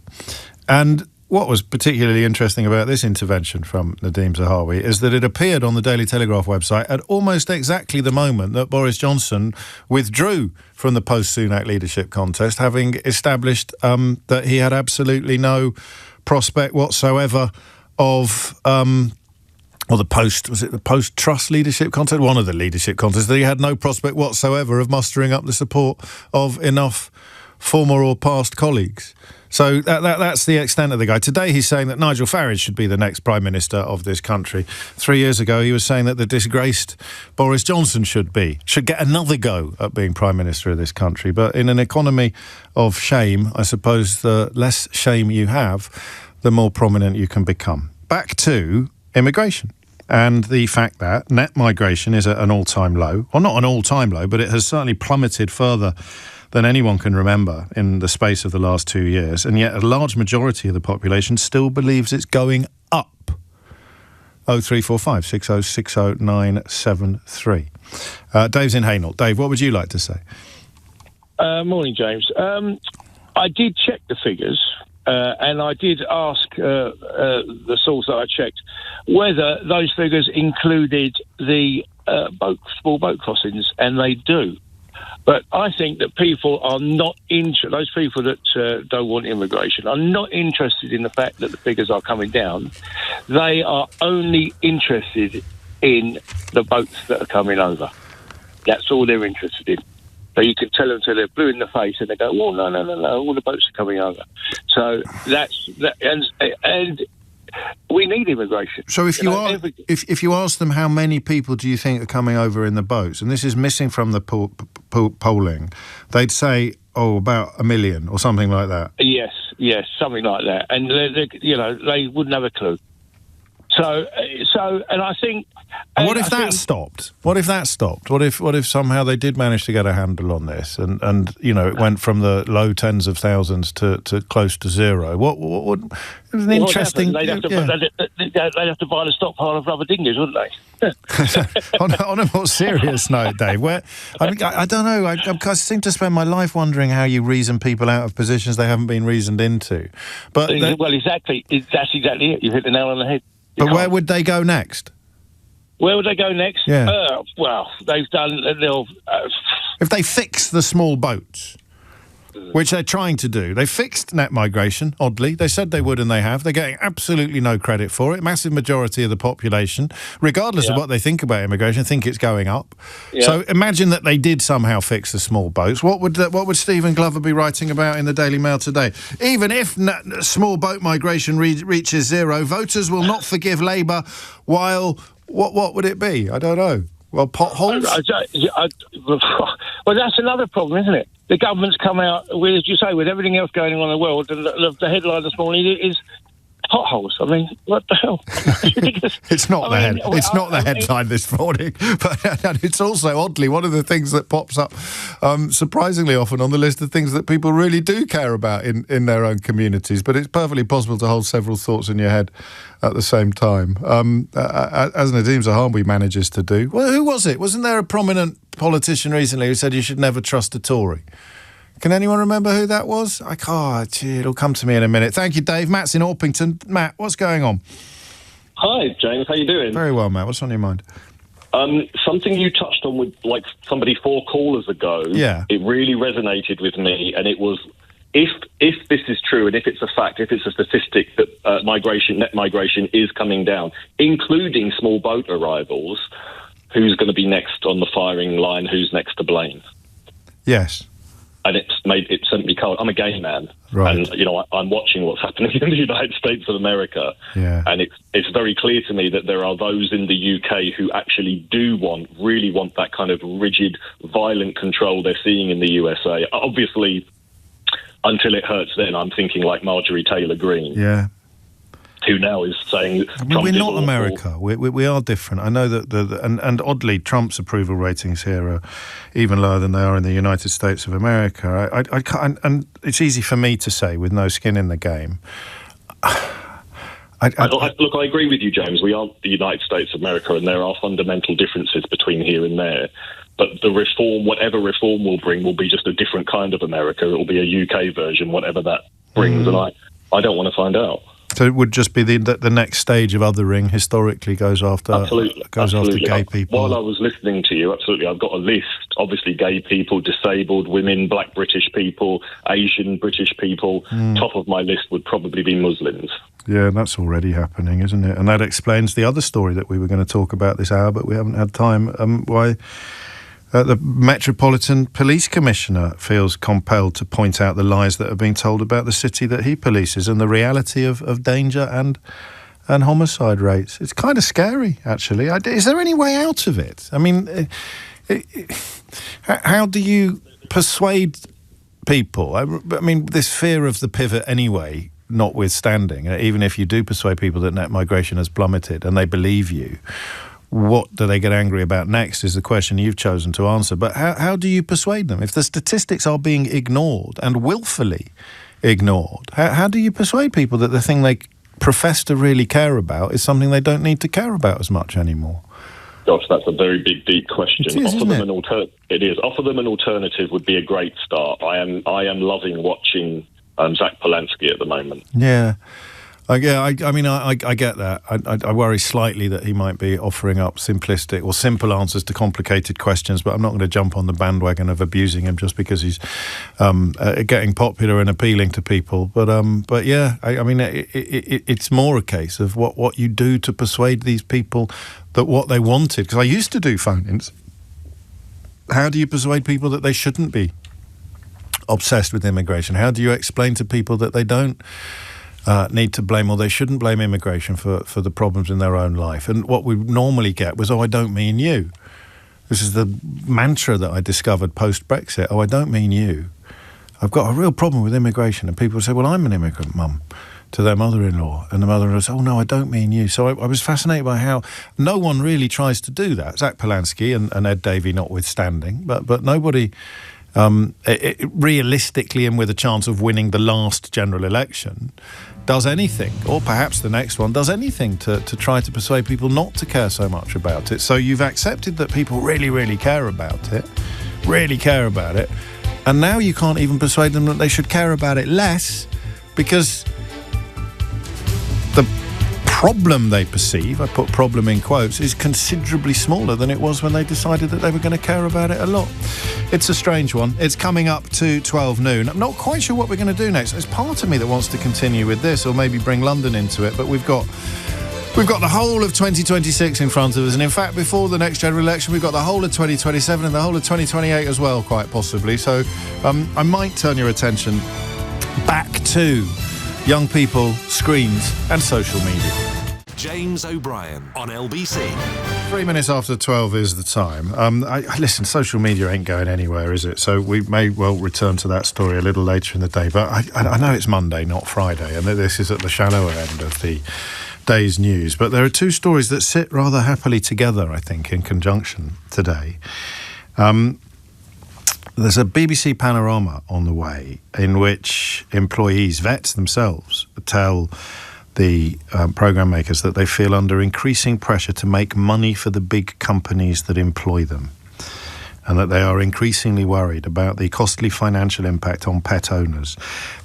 You know what the other subject is, don't you, that I think feels identical to this one?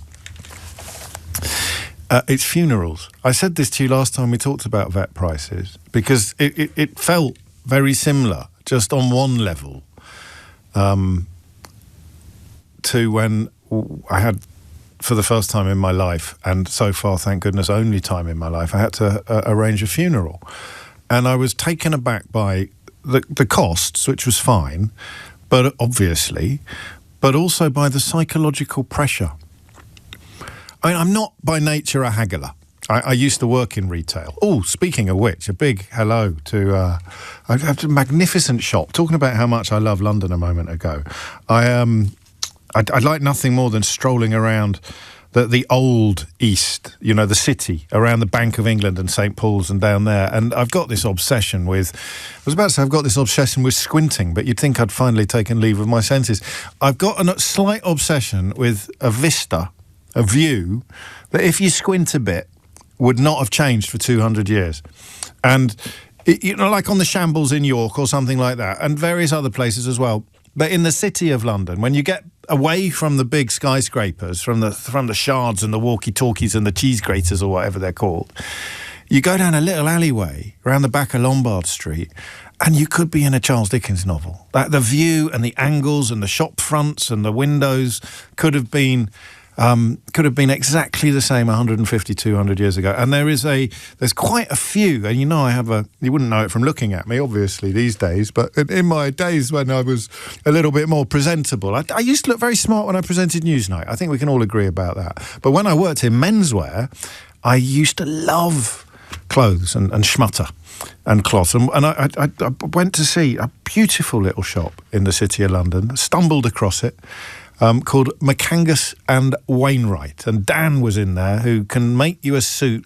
People who can make you a suit with scissors and a bolt of cloth and a needle and thread. I often think what will happen to us come the revolution, and you need actual skills. It can't be. Anyway, it's a beautiful, beautiful shop, and a real. And thank you to Dan and to Richard for making me feel so welcome when I just went in like a tourist to have a little look around. So I digress slightly, but the funeral vet crossover is psychological as well as financial, because the reason I mentioned haggling was because when I worked at Aquascutum, when I worked in menswear, with one of the lads at McAngus and Wainwright, when I worked in menswear, I didn't like hagglers. It didn't happen very, very often, but I'd say 1 in 50. Maybe customers would say, is that the final offer? You're in a shop with labels on it, and it's obviously not my shop. I'm just a shop assistant. But we did have a degree of discretion. The longer I worked there, the more discretion I had. You know, if somebody asked for a discount, we could generally reach 5% without getting permission off a manager, and they'd go up to 10%. I can tell you this now because the company no longer exists. You could go up to 10% if you got the manager to sign off on it. So if someone was spending an awful lot of money, I don't know what you do next, though. Do you threaten to walk away? We did a Vicuna overcoat for, I think, the best part of £15,000. And this is 30-odd years ago. £15,000 for a coat. I sold one to Ronnie Wood, would you believe, out of the Rolling Stones. I was on commission as well, so I didn't forget that day in a hurry. But what do you do if someone says, it's 15 grand there, get 10% off or I'm walking away? Anyway, I'm talking about haggling as something I'm not comfortable doing, but there are many scenarios in which haggling is expected, right? If you're buying a car, I think you usually have a little bit of a haggle. If you go to the souk, if you go to the market in Marrakesh, you will offend the stallholders, I was told by my guide, if you don't try to haggle. So even if you're very bad at haggling, it is culturally expected that you will haggle a bit. Otherwise, the person you're buying a carpet off might be offended. The two places where you would not haggle are in a funeral parlour and a vet surgery. Well, maybe in a private health scenario as well. I've never had that for humans. I've had it for my dog, but not for and my cats, but never for the human. So I suggested to you some time ago that something very rum was going on when it came to vets' bills, because they just seemed to suddenly become unconscionably high. We've had cats for the best part of 20 years, and this investigation by Panorama shows prices have gone up by 63% between 2016 and 2023. So I was absolutely right. I mean, I was saying to Mrs. O'Brien that we didn't used to pay that much. Our cats, happily, have been pretty healthy over the years. But if you need to get the cat chipped, I've got one cat that's so old, we need to get him re-chipped because the chip must have just conked out. Has it got a battery in it or something like that? It does, so he's not activating the cat flap. I have to let him in by hand. He just sits there waiting by the front door. Anyway, I knew, and because I don't know whether or not it's sort of been one of those things that in our marriage that Mrs. O'Brien takes a little bit more responsibility for the animals than I do. So it wouldn't be a criticism of how much it costs. But sometimes if my wife says to me, "God, that's expensive," and I think that it's a criticism of me, I say to her, "God, the vet's expensive," and she'll think it's it's not a criticism of her. I'm just pointing out that the vet is really expensive, and I'm going to pay the money anyway. If I told you that I don't know if I should. Did I tell you this last time we talked about vets? When our dog needed some fairly serious surgery, I did Google amputation. Because you see quite a few dogs going around with 3 legs, don't you? Sometimes they have a little wheel, and they seem perfectly happy. Does a dog even know if it's only got 3 legs? Does it have that level of consciousness to know that it's a leg down on the original deal? But to be fair, amputation's not cheap, and you can't sort of do that sort of thing yourself, obviously. So it was just I still don't know exactly how much it cost to fix our dog's leg, and I have made a decision that I don't want to know. I don't want to know. I am ignorant to this day of how much it cost, but I could probably get myself a couple of nice suits from some of London's finest menswear bespoke purveyors for what it costs to fix my dog's leg. It's not cheap. And it's true. I was right that the figures have gone up. And the reason I tie it in with funerals is, I hope, obvious. It's because of love. And it's because of this strange psychological process by which the level of love that we have, I think, makes us less and less likely to question the cost or to haggle. So the funeral I had to arrange was for my late father, and I would have felt almost guilty if I had haggled or complained about the cost. This is a failing on my part, by the way, because it would have felt as if I was somehow cheapening his passing. So they say that'll be 10 grand, and I say, "Oh, can't you do it for 8? And and my dad would approve of that. He's from Yorkshire. But I would have felt as if it was, I almost wanted to pay more to show how much I loved him. Does that make me sound stupid? I'm going to get emotional now. Does that make me sound stupid? I want to pay more. I'd like to pay £1 million for my father's funeral, please, because I really love him. It's why you do the stuff with the horses and the plumes and the carriages and the bouquet, because you're demonstrating a level of love. And the only way you can articulate that is through the lavishness of the funeral. It's such a waste of money. But somehow it's not. I think something similar happens at the vets. I think you go to the vet and they say, "That'll be £5,000, please." And you say, "Pardon?" And if you say, "Oh, I'm not paying that," then somehow you love your pet less. Or you somehow feel as if you're diluting your own love for the pet. So it's a coincidence that these two stories appeared on the same day. But a couple of newspapers report today that a couple have cancelled their wedding 4 months out from the big day because they're expecting a 20 grand vet's bill to treat their 4-year-old black Labrador, Gus, who has got cancer, I think. There are 2 stories in the news today that I might start doing this in 2026 as a semi-regular feature. There are 2 stories in the news today that I respond to completely differently, having had therapy, compared to how I would have responded to them before I had therapy. I am a poster boy for therapy, by the way, but I do sometimes look back on myself and think, what was wrong with you, mate? So the homeschooling story would have really got my goat back in the day. And I'd have been quite arrogant about it and quite obnoxious. And I'd have been like, it's just stupid parents, selfish parents who want to homeschool their own children. What's wrong with this? One day I'll dig into why on earth I'd have ended up at in that kind of place. But this story is very much in the same space. Pre-therapy, I'd have been calling these people stupid. Post-therapy, and perhaps post-puppy as well, post becoming a dog owner, I completely get it. I completely get it.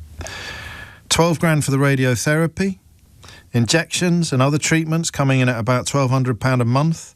Might need more chemotherapy. They don't know what the final cost is going to be. They've had Gus since he was 8 weeks old, and they've cancelled their wedding in order to spend the money they would have spent on getting married on their dog's health.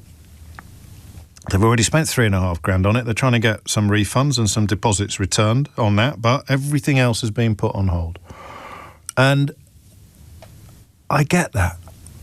I could just about imagine doing that, actually, for our dog. And if you'd known me 10 years ago, you would find this absolutely impossible to believe. But that's when the Panorama investigation tonight into the fact that prices have gone up by 63% between 2016 and 2023 is so enraging and so galling. Because we must all, if we've had to pay a significant amount of money for veterinary services, we must all at some point in the last 10 years have suspected that we were being ripped off. This Panorama would seem to suggest that we have been. I think you could put the cat in Claridge's for less than it costs sometimes to get an overnight stay. One person said they'd paid £5,600 for 18 hours of vet care for their pet. And this is the point I'm making about funerals. I would have paid anything to save him, but I felt afterwards that we had been taken advantage of. You could have stayed at Claridge's for the best part of a week for that kind of money. And yet it was 18 hours in a vet's. Another described how the dog had had various tests and scans, and at the end of the treatment, 13 grand. And they didn't have any results. They didn't even tell them. Didn't discover anything in particular about the dog. I don't want a phone in that... Well, do I want a phone in that just involves people ringing in with ever larger numbers for ever more confusing and complicated I don't know. Are we being ripped off? 0345 6060 973. Can I apologise for the fact that I would have mocked you once? If you have, like this couple, like Chris Bennett and Lindsay Moore and their dog Gus, I would have mocked you once if you cancelled your wedding to pay for your dog's health care. I'd have thought I would have mocked you. I don't know why. There was something wrong with me. An absence of empathy, perhaps, or I don't know, some other sort of psychological flaw. I would have mocked you once. I'd have made jokes about the fact that if you fell asleep for long enough, your dog would start eating you on the sofa. I don't know what was wrong with me. I really don't. But I do know this. If you have made a similar sacrifice to these two in order to get your pet treated, I would really like to hear about it. Okay? 0345 6060 973. In many ways, I'm asking, how on earth do we afford this? You know what the national average income is. You know what the national average savings put to one side is. You're looking at the fairly run-of-the-mill costs for fairly run-of-the-mill treatments, and you find yourself thinking, as Richard puts it, 16 grand, James, and the dog died a year later. That must be quite commonplace.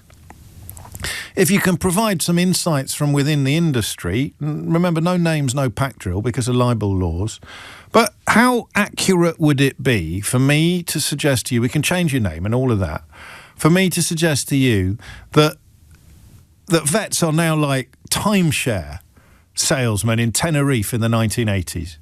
The constant pressure to upsell and to get you more. I can't even remember how much we were told they were going to charge for cleaning the dog's teeth. But it was it was hundreds of pounds for cleaning the dog's teeth. And again, I guess because we love the dog, all right? And okay, Mrs. O'Brien arguably loves the dog. Well, she definitely loves the dog a little bit more than I do. You thought I was going to say she loves the dog more than she loves me then, didn't you? Don't be ridiculous. She loves the dog probably more than I do. And even then, it was like, we can do it ourselves. You can't, how hard can it be to brush a dog's teeth? Seriously. Don't phone me with advice yet, maybe later in the hour, because we did discover something else you can do instead, which was a fraction of the price when it comes to cleaning the dog's teeth. It was still a professional service. But I just found myself thinking about double glazing salesmen and timeshare salesmen from back in the day when you would just sort of think this is, you don't care. It's a terrible thing to say about a vet, but you seem to care more about how much money you can take off us than you do about anything else. You didn't go into the vetting for this. You went into it to help. And now you're reduced to trying to chisel as much cash out of our pockets and purses as you possibly can. Is that fair? And independent vets will be different. These are the corporate ones. These are the ones that are owned by big companies. So there will be differences, but you'd have to shop around to find out, wouldn't you? Is this one of the greatest scandals of our time? 0345 6060 973. And in honour and admiration of Chris Bennett and Lindsay Moore, they've called off their wedding to look after their cancer-stricken dog Gus. And I salute them. I really do. Have you done similar? Have you made similar sacrifice? How the hell does anybody find 20 grand? Hit the numbers now, you will get through. James O'Brien on LBC.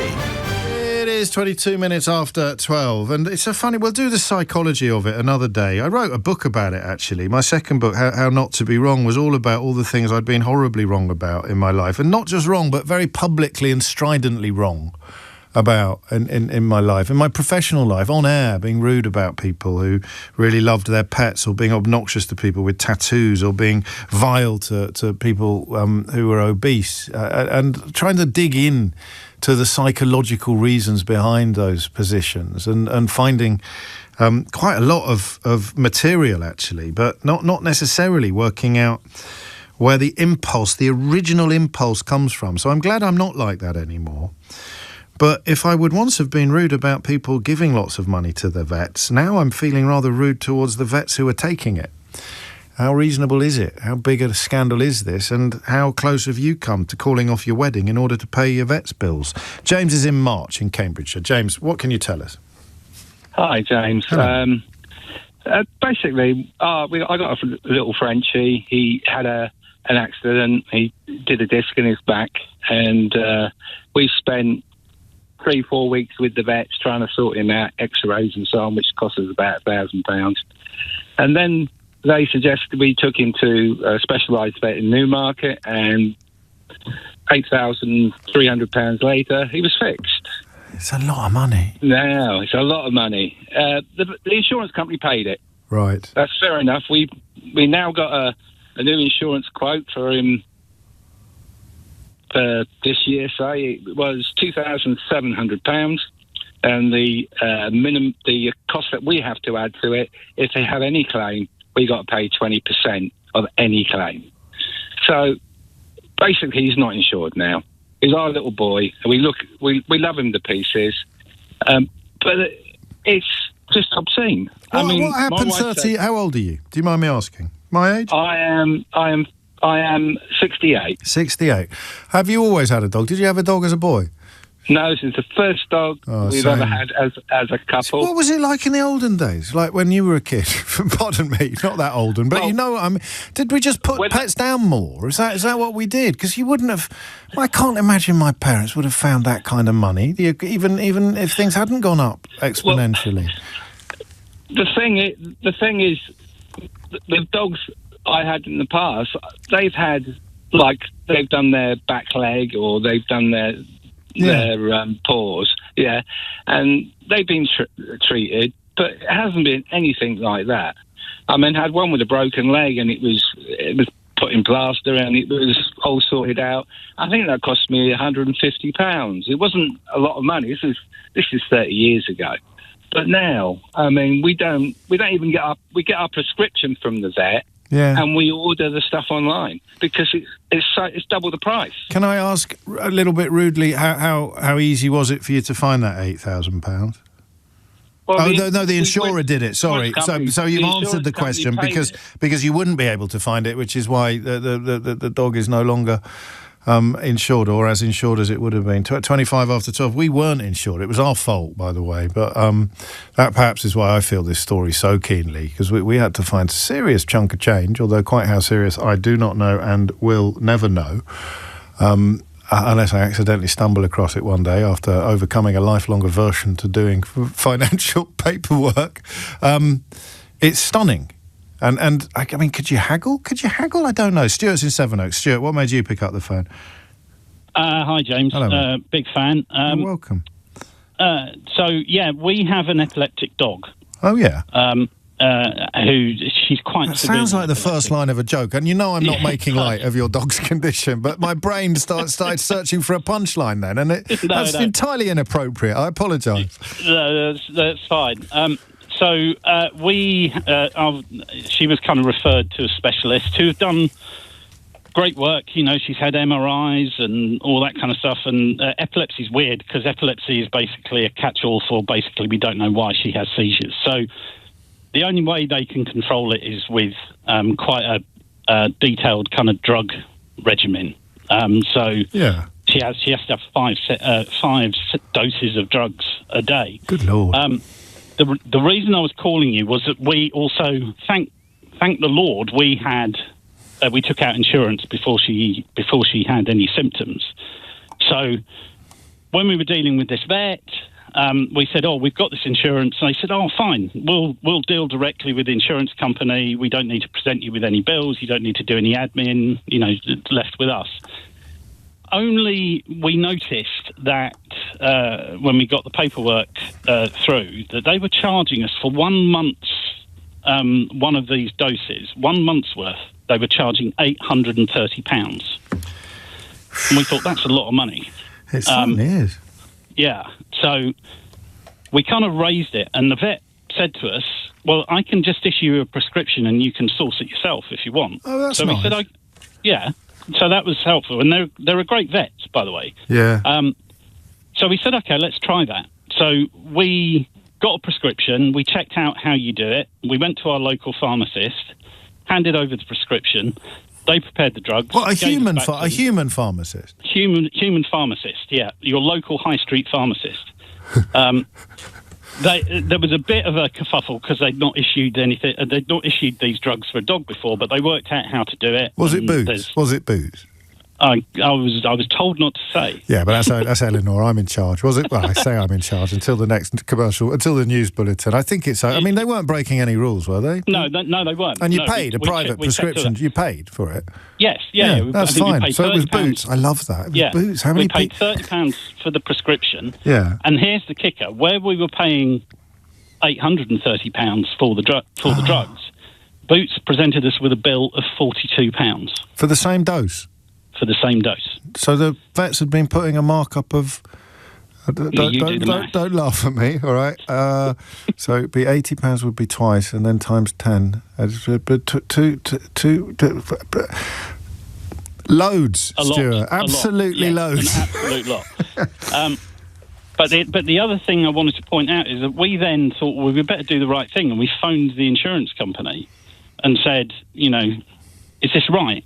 Shouldn't sort of like the insurance company were not in the slightest bit interested. There was no process to kind of reclaim anything back or anything like that. So it's with no process. It's almost a cartel there. So they didn't care. That's kind of how it felt. Did not care. I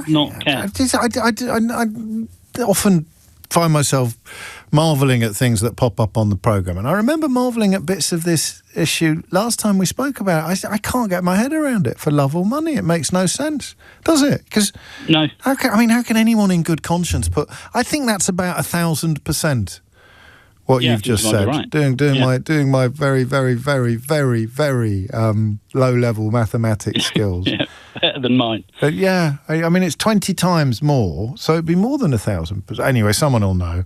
And no one cares, because well, fair play to the vet, then, for saving you the money, but why wouldn't the insurer care about that? Why wouldn't the insurer... When my house got turned over, again, nearly 20 years ago...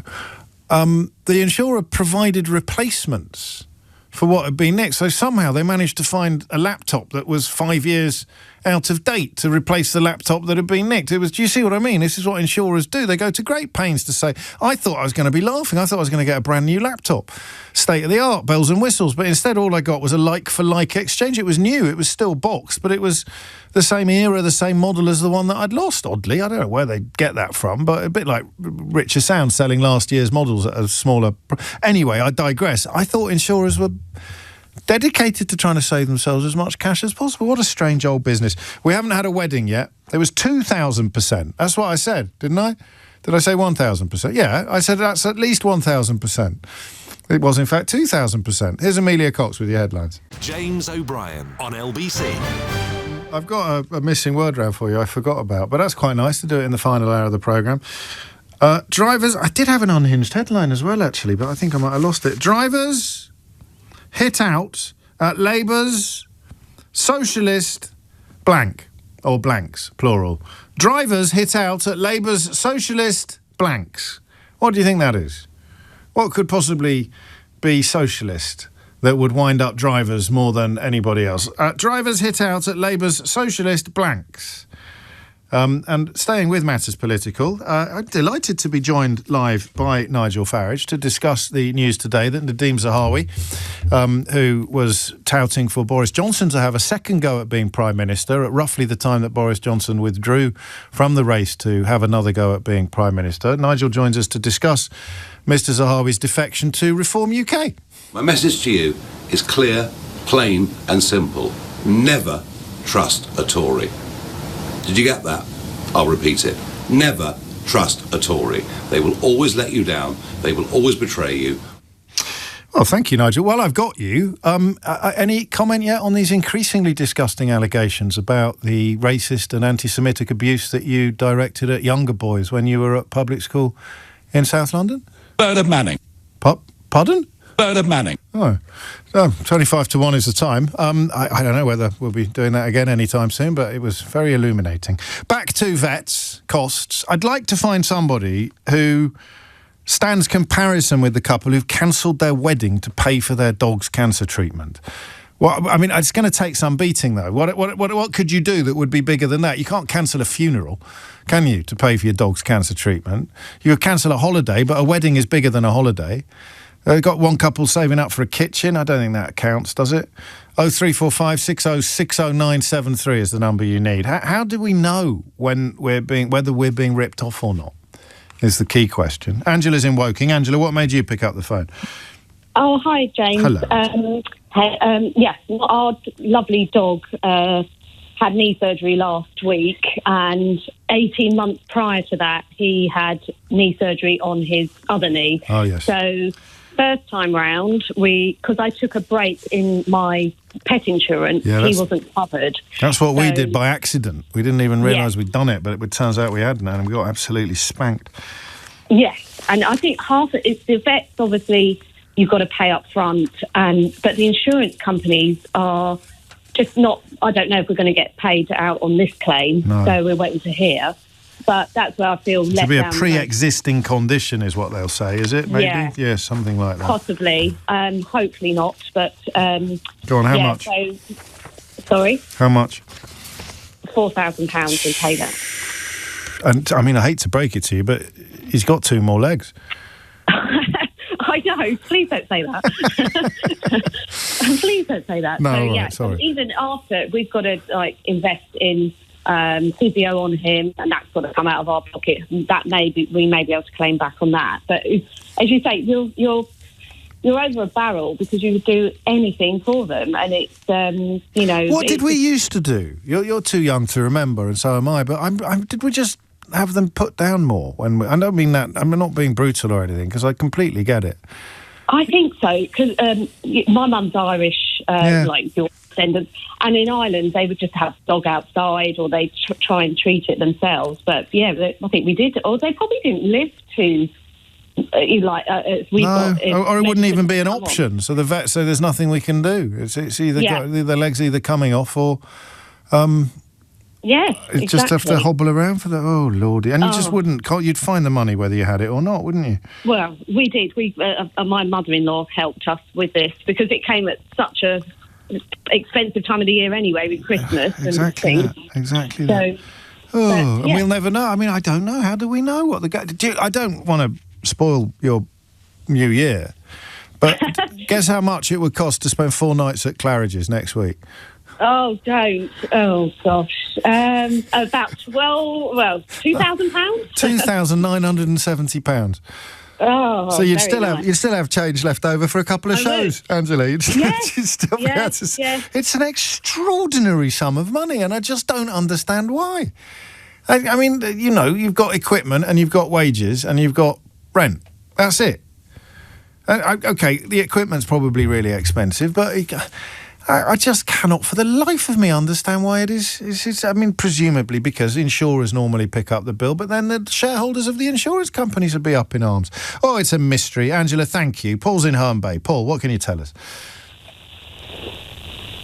Paul? Hi, James. First-time caller. Well, I can tell you've not done this before. Hello. I was there for 10 minutes saying hello. Where were you? Oh, we've got a delay on the line. Not Paul's fault. Well, nobody's fault, really. Shall I do the missing word round? I'll do the missing word round now before we talk to Kim, who's in Harlow. It's a good one, this, if I haven't lost it, which I almost certainly will have done. What was it again? Drivers something. Drivers hit out at Labour's socialist blank. Speed bumps. What do you think a socialist speed bump does? Work out how much a car is worth before deciding whether or not it's going to appear in the road in front. Kind of.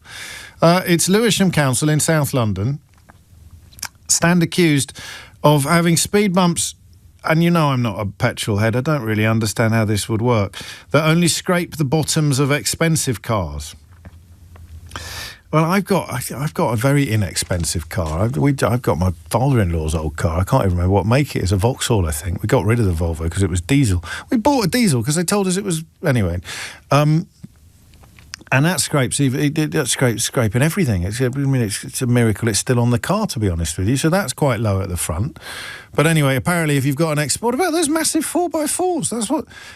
That's what a socialist speed bump is. If it's a bit higher than another speed bump, that is a socialist speed bump. Sometimes you read these headlines and you think, who came up with that? I suppose if I cared enough, I'd read the whole article and hopefully I'd be able to work it out. But imagine accusing a speed bump of being socialist. Why is it even socialist? Because it discriminates against more expensive cars. Socialists don't discriminate against more expensive cars, you absolute balloons. Socialists believe everybody should drive the best available car. Everybody should have under my glorious rule, everybody will have a Lamborghini. Socialism isn't about penalising people with nice cars. It's trying to make sure everybody gets a nice car. I don't know why I bother. Paul, let's go back to Paul in Herne Bay and then we'll go to Kim in Harlow. Paul, what would you like to say? Hi, James. Have you ever driven over a socialist speed bump, Paul? Not deliberately, no. Carry on. No. We've had over the years a number of experiences with high vet bills.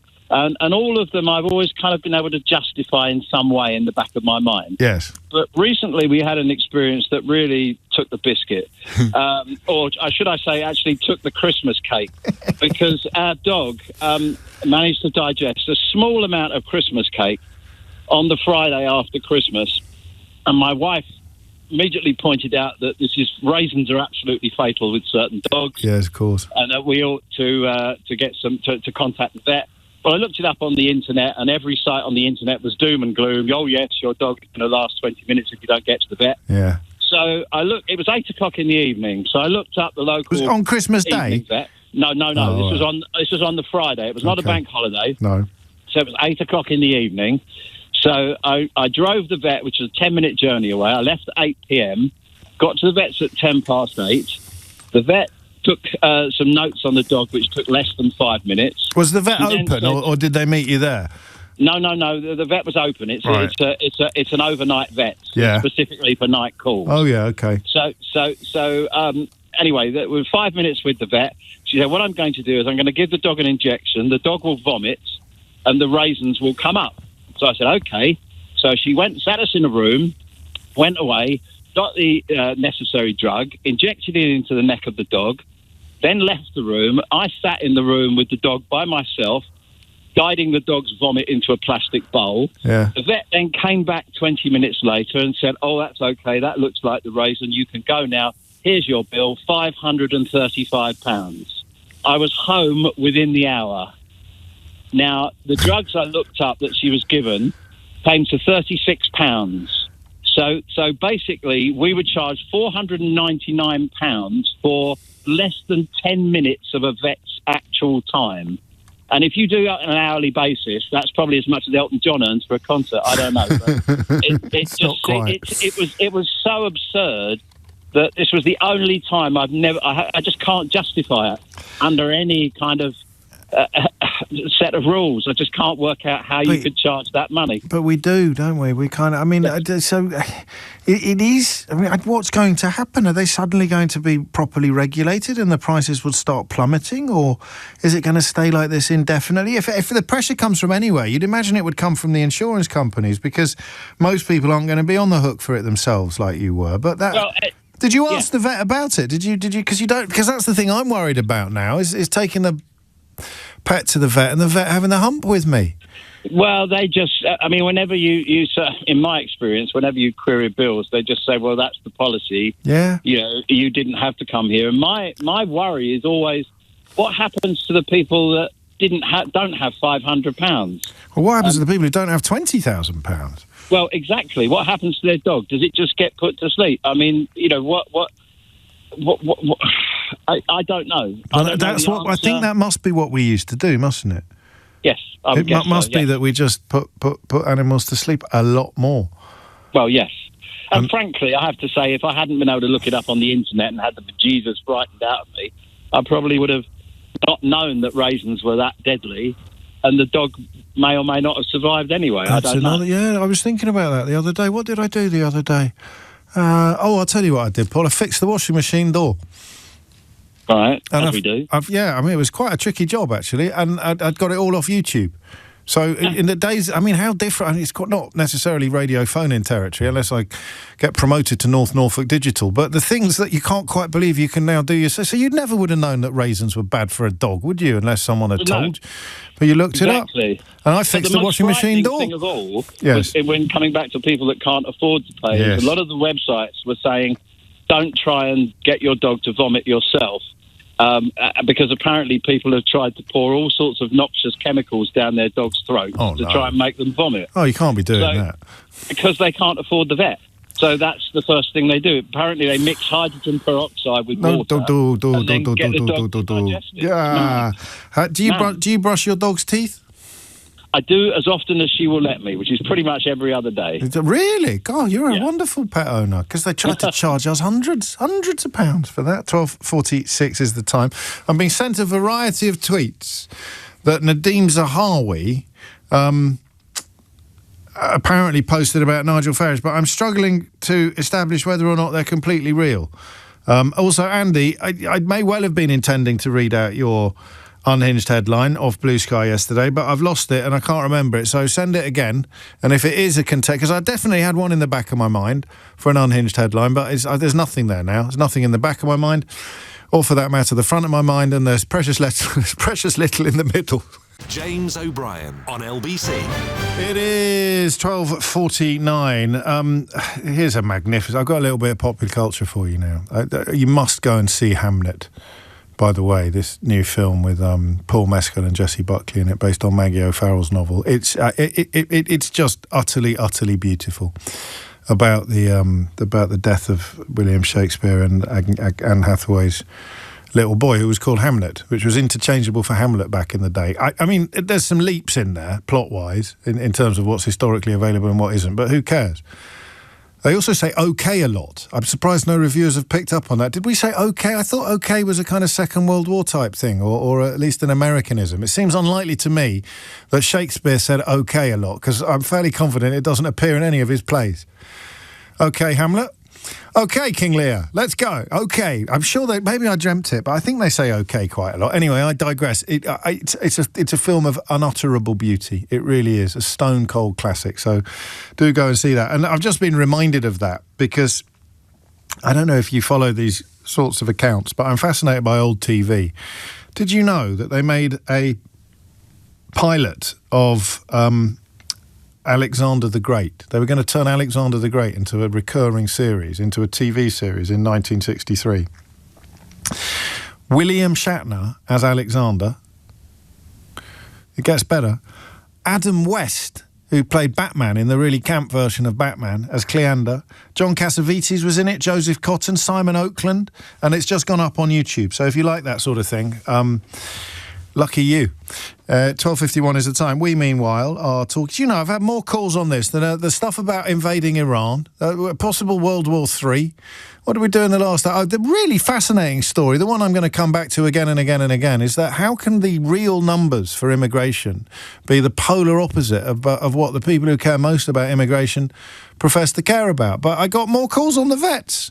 It's crazy. Anyway, quantity and quality are not the same thing, although I'm sure Nazreen will be pure quality. Nazreen, what made you pick up the phone? Oh, hello, James.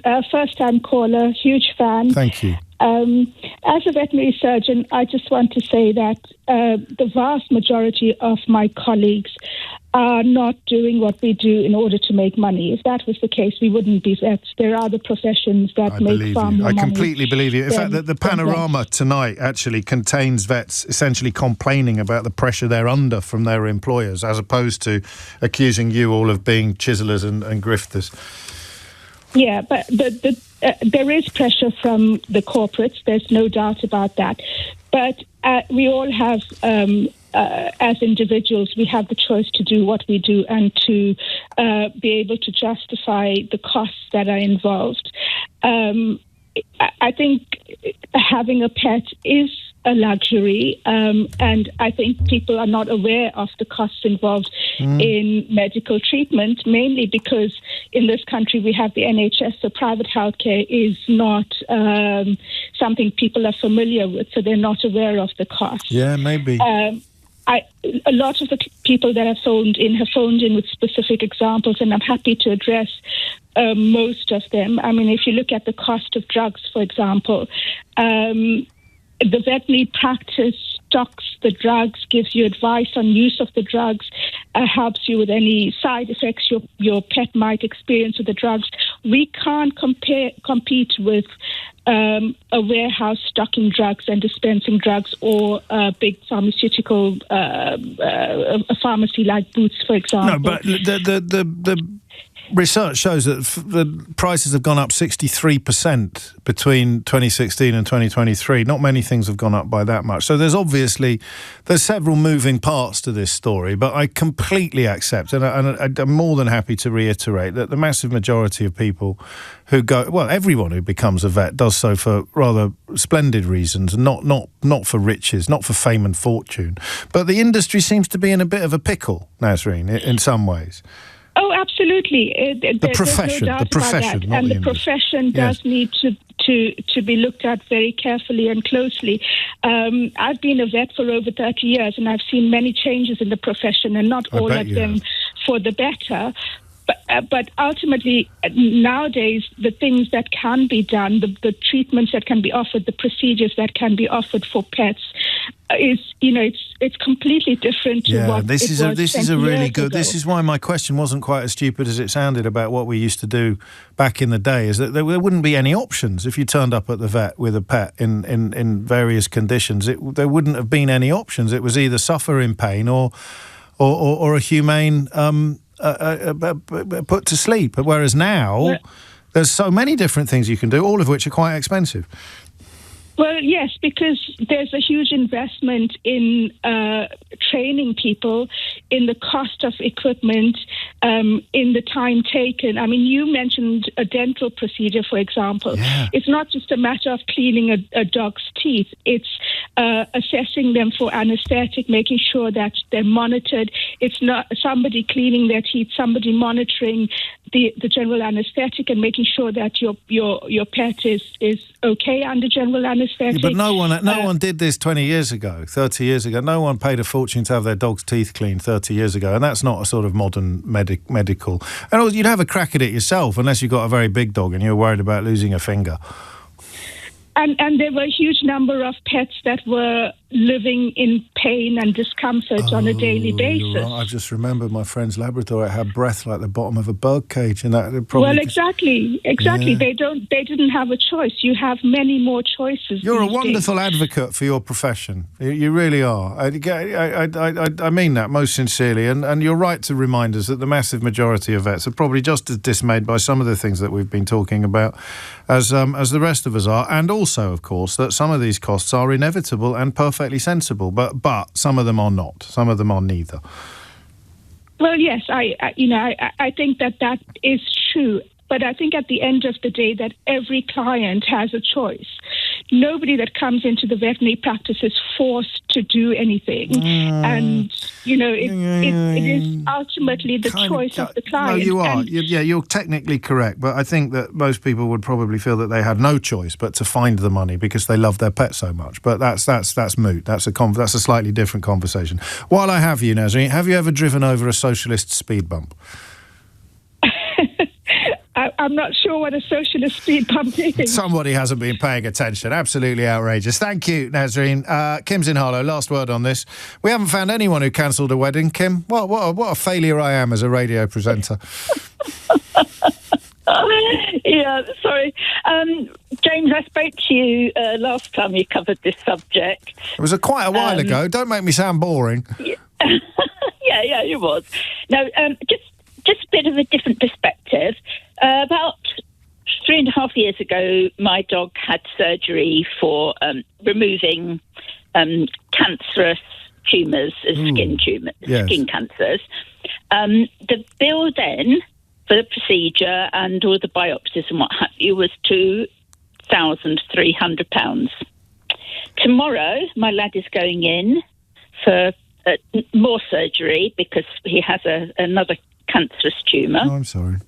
And it's a good prognosis. So good. We hope things are going to be okay going forward. But my bill this time is just under £1,200. Oh, what's happened? Do you think? What's happened? So they have reduced their consult fee, whereas I was paying. Oh, actually, on top of that, I've got about a £245 bill for the consultation where they took the tissue biopsy. Now I'm going to run out of time. So we think they've done. No, it's my fault, not yours. I've got to start looking at the clock, Kim. They've dialed it down, presumably because of conversations like this in the media. I think it was the government investigation into it, but there has been I think it was you and me. I think it was your call. I think it was your call to this rate. That's the kind of power that we wield, Kim. Speaking of power, last word today goes to Nadeem Zahawi, who was Chancellor of the Exchequer for 10 minutes a few years ago and then bet everything on Boris Johnson at roughly the same time that Boris Johnson resigned from politics forever. Here is Nadeem Zahawi tweeting in 2015. I'm not British born, Mr. Nigel Farage. I am as British as you are. Your comments are offensive and racist. I would be frightened to live in a country run by you, said Nadeem Zahawi about the man whose party he's just joined and called for to be Prime Minister. Self-interest? Surely not. It's nearly 1 o'clock. If you missed any of today's show, you can listen back for free on the Global Player or the LBC app. Podcasts, top stories, news categories, opinions, you name it, you can get it. It's all there, including my podcasts, which are rather good. Download the official LBC app for free from your app store now. Coming up at 4 on LBC, it's Tom Sawbridge. James O'Brien on LBC.